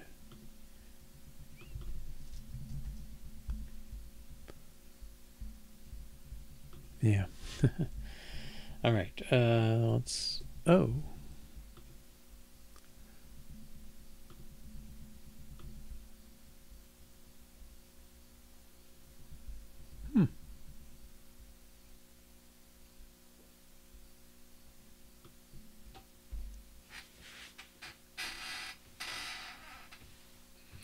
Well, do I want you thinking about that it's sorted? I don't really.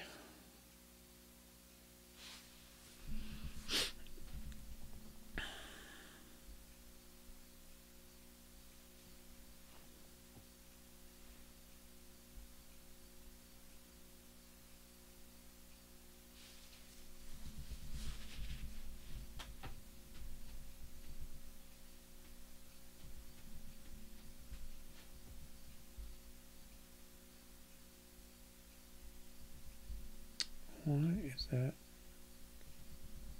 Why was it accessible when it was that way before? I think there's another place calling sorted. Maybe I'm wrong on that.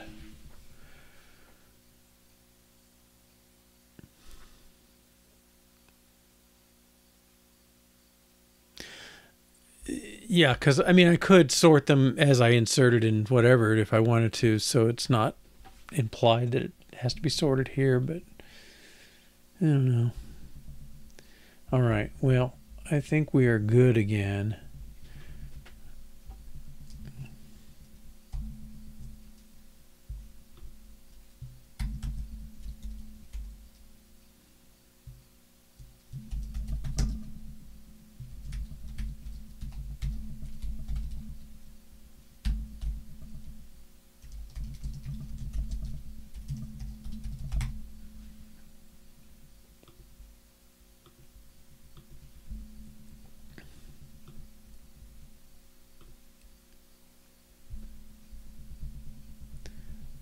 Oh, I just killed Xcode.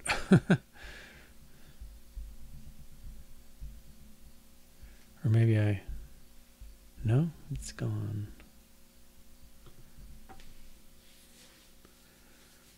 I bumped something somewhere unintentionally, but that shouldn't do that.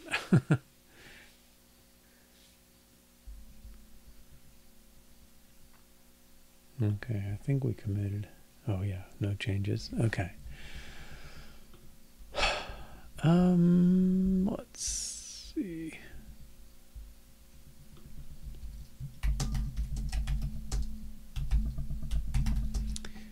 Let's see. We're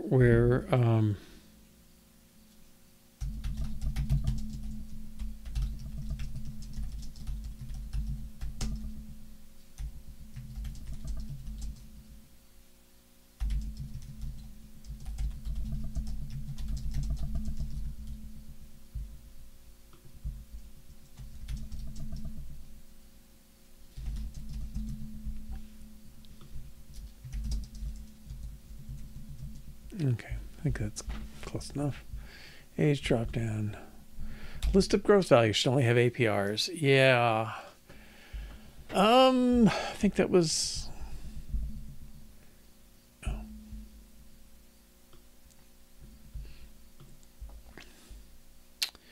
On here, this list, that shouldn't be allowed. Okay.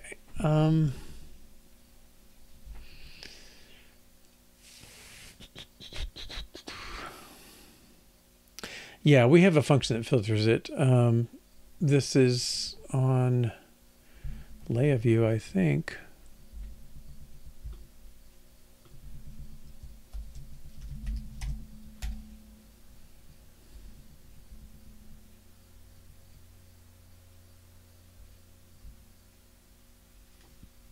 Nope.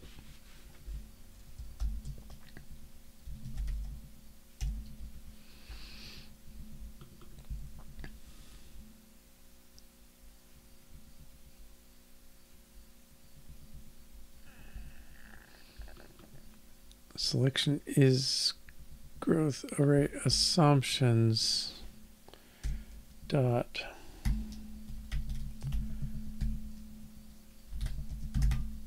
percent. I don't think anybody else goes for that list, but let's just make sure. Assumed date view. Oh, already does.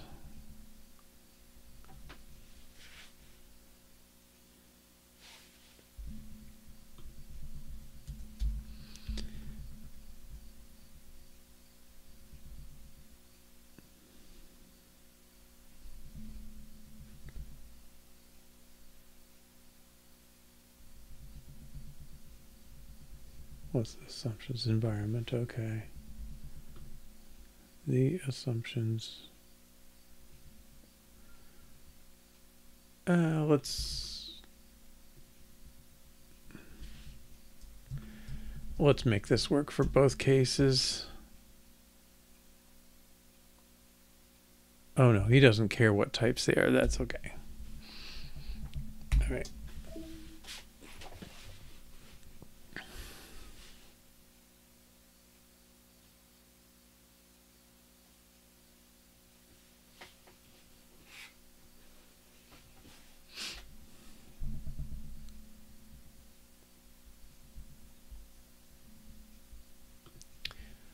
But actually, that other one did it differently. Let's see that again. Array assumptions dot shared names for date. So since we're getting the name and pulling it out and showing it, I think we should use that.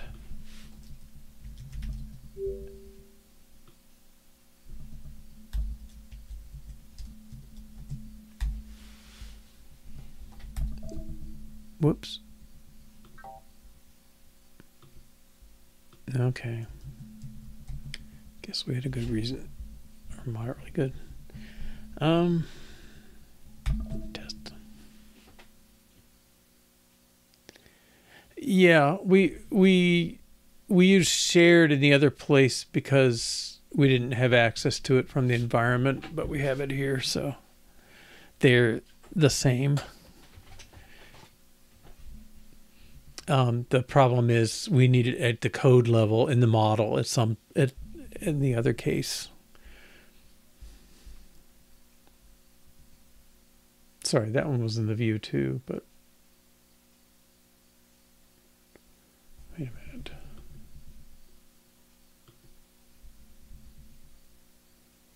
Oh, ID self. Okay, yeah, I can do that, I guess.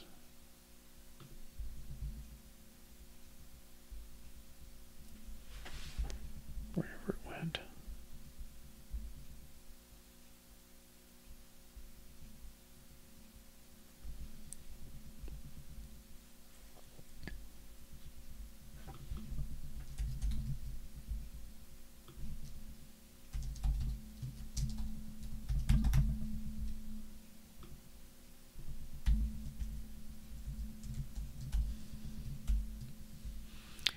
Now, I wonder what the default is. It might just be the same as itself.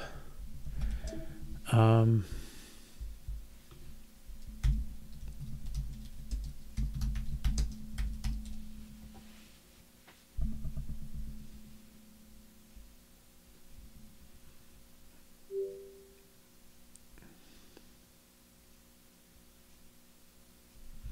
I think we'll stick with that. All right, and run it.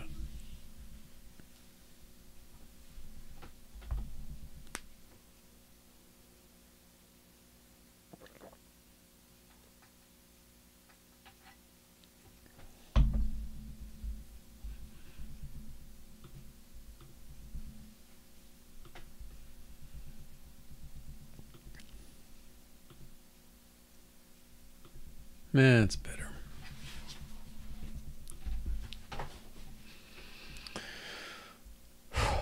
All right. Now, I don't, well,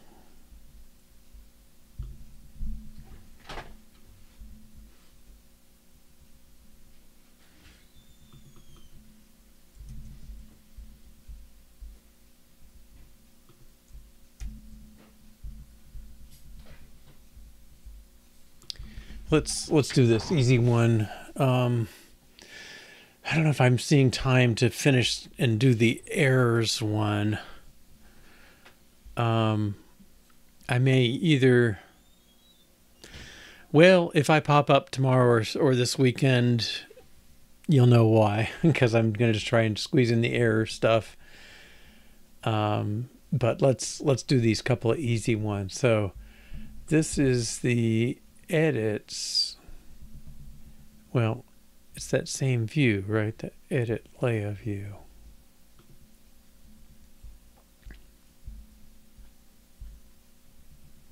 It's a VStack.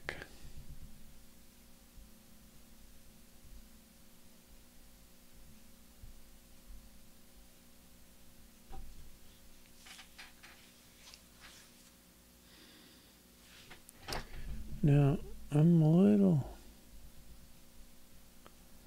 We got this. Yeah.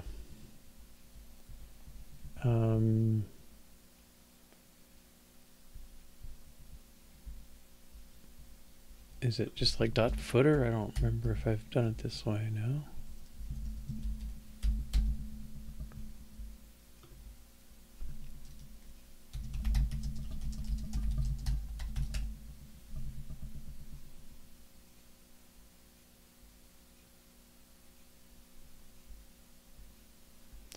To table view.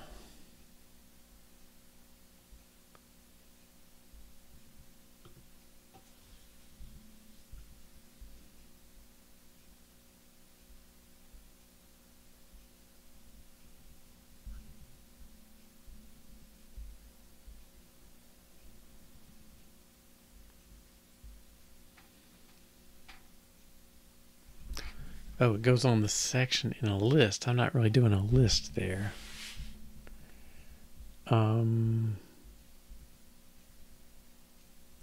I think,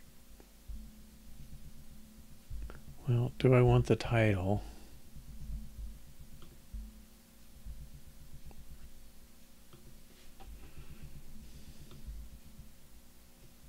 That's already outside. Oh, there's form. Okay. Put this.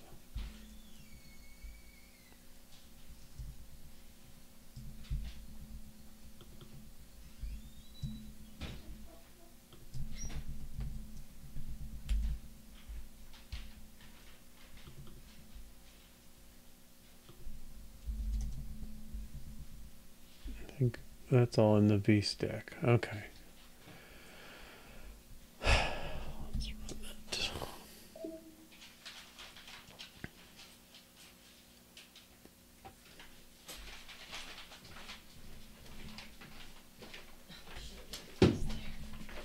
Hi.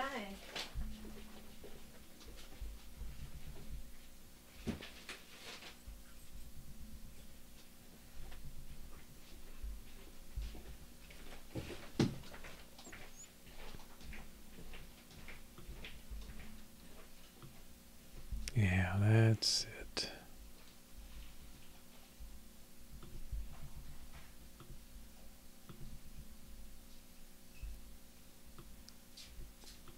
Okay. Yeah. I'll put some padding on that, but that's pretty good.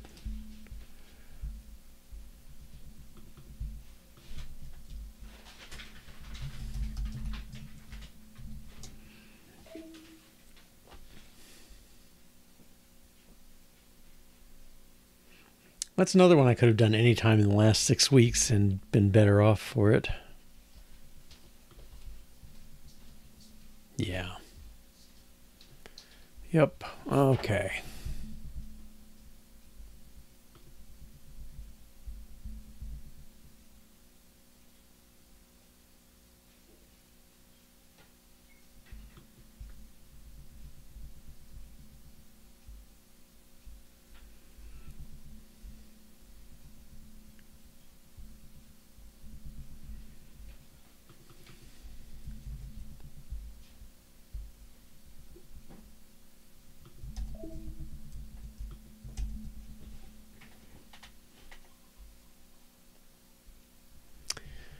I think my disk just ran out of space. Let's see if that's true.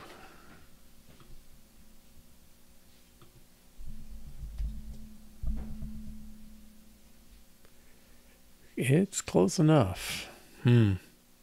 Okay.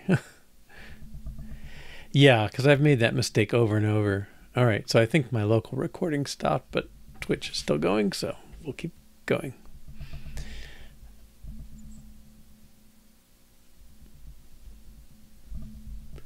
All right, what else? Sort by scenario name. Scroll to bottom. That would be nice. Actually, the open thing would be good too. So that's an outline group. Let's see if we can figure out how to do that.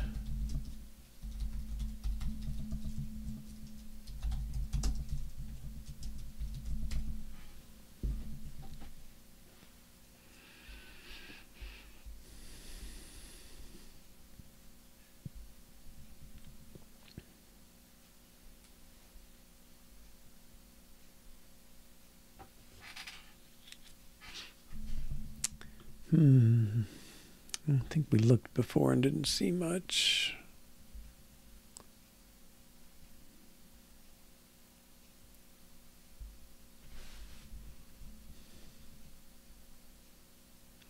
Like all you can do is knit them. That's pretty minimal.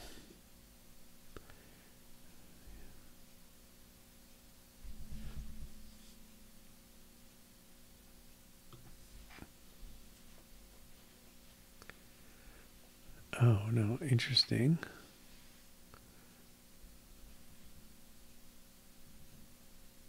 On demand, yeah.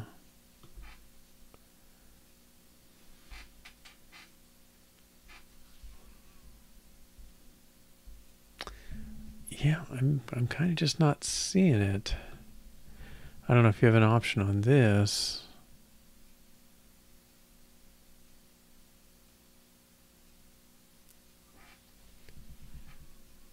Toggle.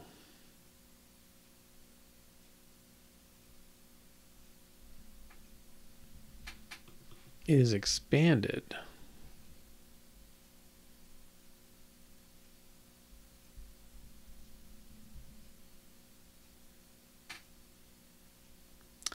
Okay. We could do it. I think I've saved a link somewhere if somebody had done a drop-in for outline group that was built using disclosure groups. So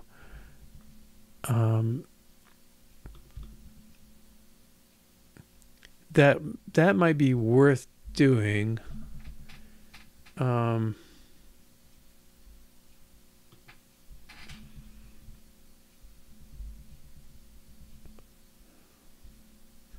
I'll put it here.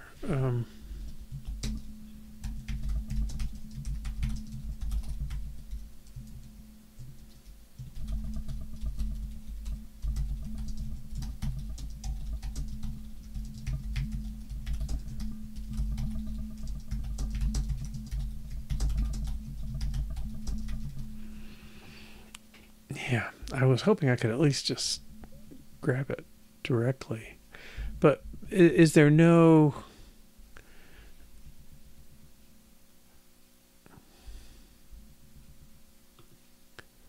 outline group?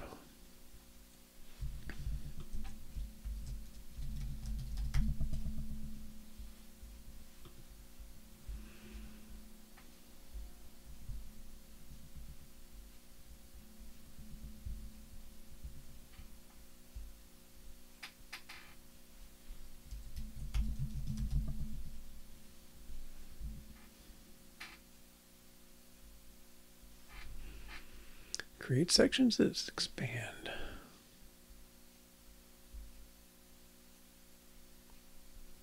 Not all contexts provide a control. Okay, yeah, that's true.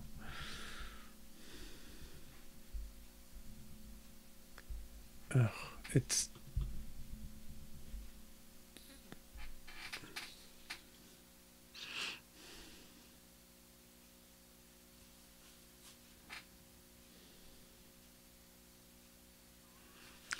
Yeah, it's not clear we get access to the sections to do this.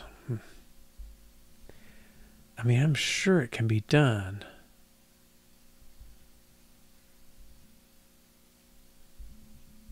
Well, let's...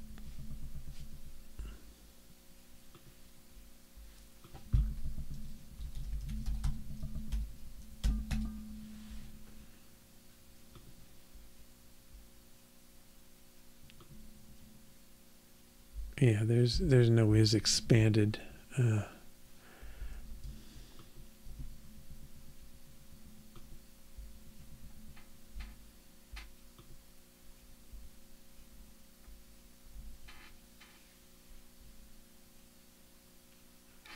Subgroup equals disclosure group.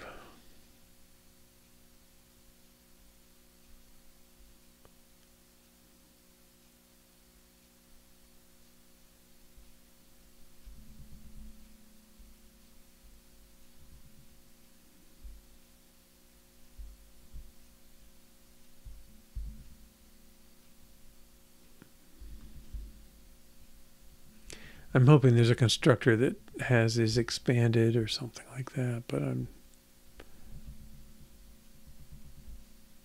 think we're coming up dry. Okay. Yeah. Yeah, it would be nice for that too.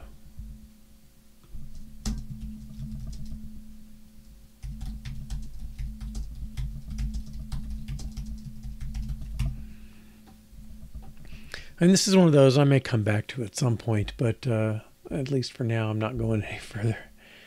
Let's leave this sorting, but can we scroll to the bottom?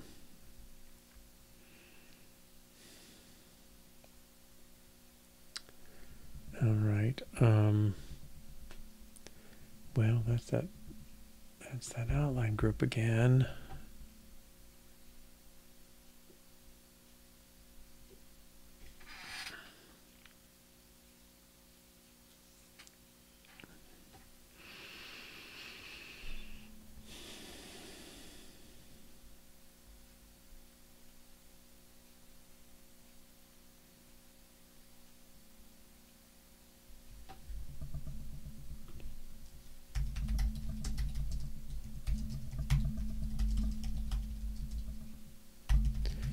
See if we can get something specifically with outline groups, but scroll view. I mean, you put a something at the bottom with an ID, and then you can somewhere say scroll to. Where's that? Yeah, scroll to. It's a little. I'm not sure how easy that will be with our add-in stuff.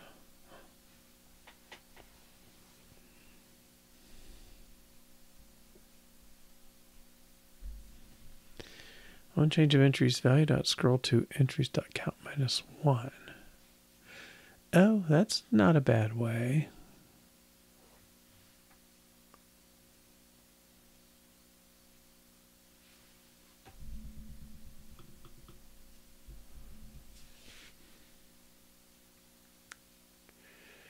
Well, that might be a better choice.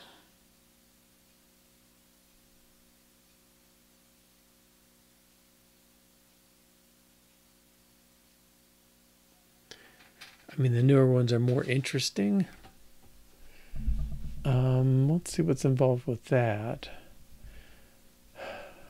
Well,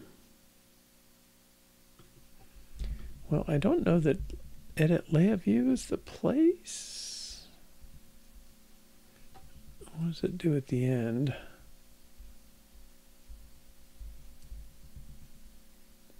Oh, calls the action it was given. Okay.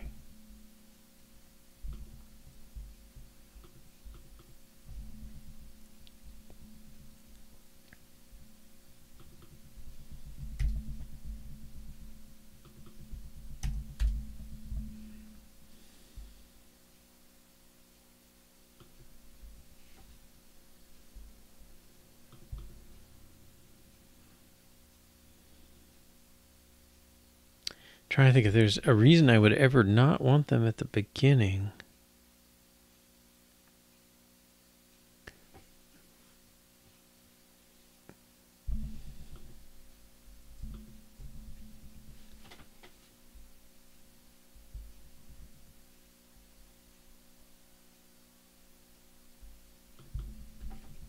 I mean, append's not the best word for that process, but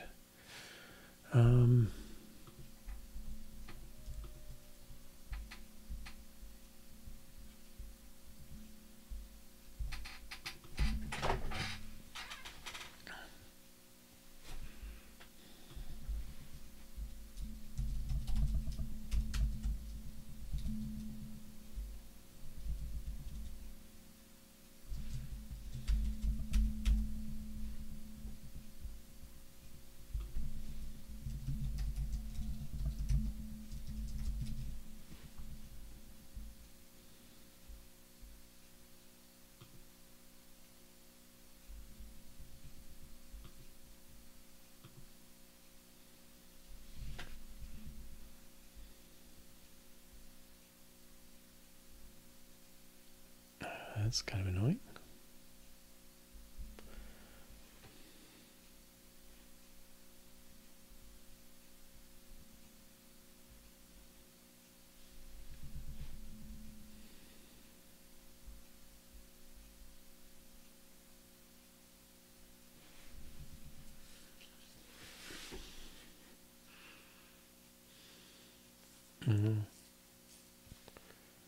Target.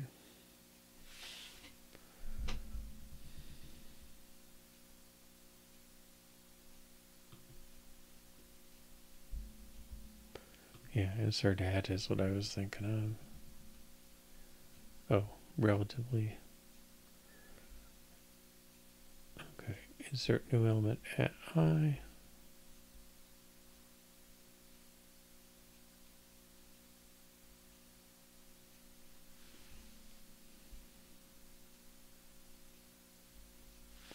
Yeah.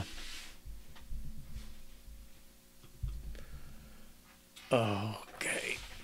My fear is how to break 100 tests, maybe more.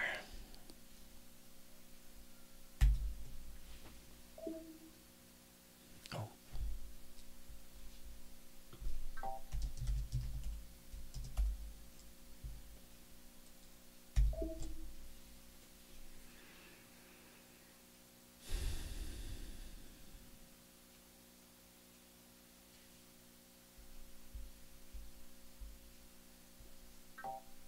Yeah, not very many.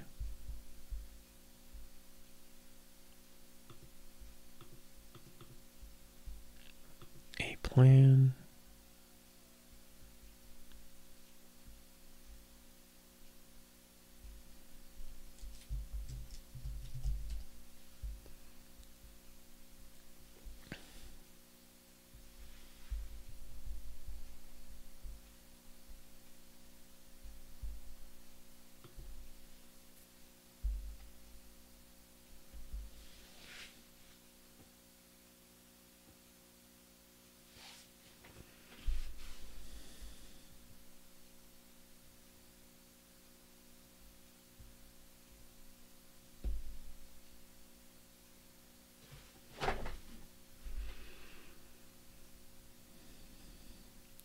Well, that one's a little odd.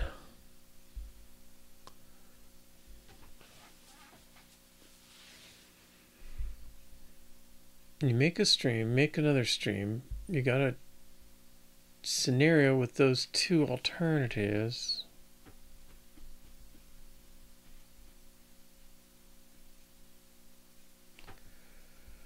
Why would the set fail?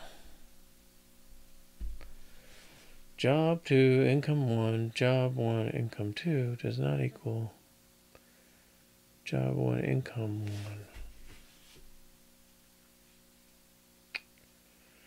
It's changing the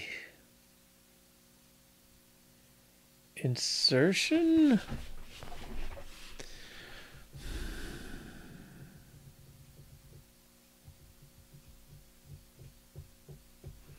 Yeah, I think what it is, with the scenarios. So this is scenario boat fun 1 and 2.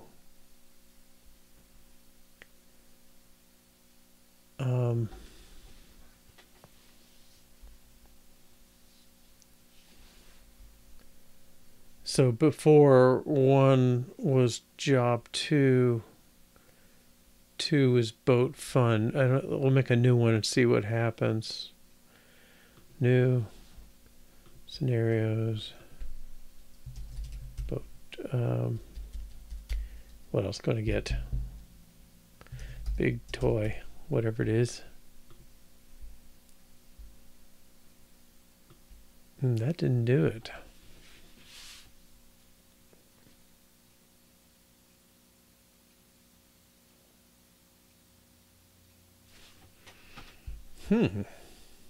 Even more odd to me. Sorry, is it plan?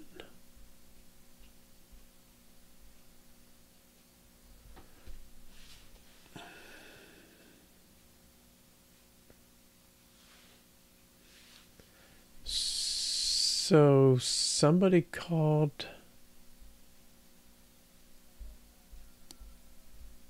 Somebody must call append with this new scenario. And let's do it again. All right, so we should get called when we hit save on this. A big toy. We don't.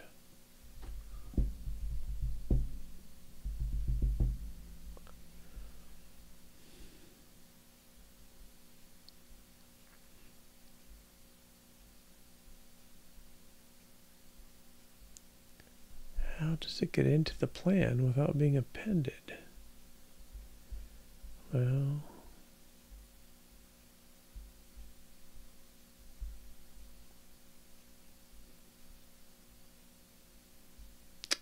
I'm going to let that one go. Make sure tests are green.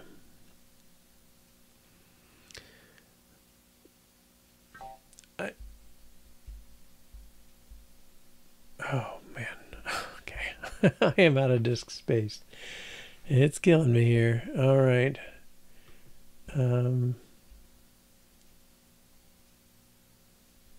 Well, can I just run? All right, let me find something big to delete.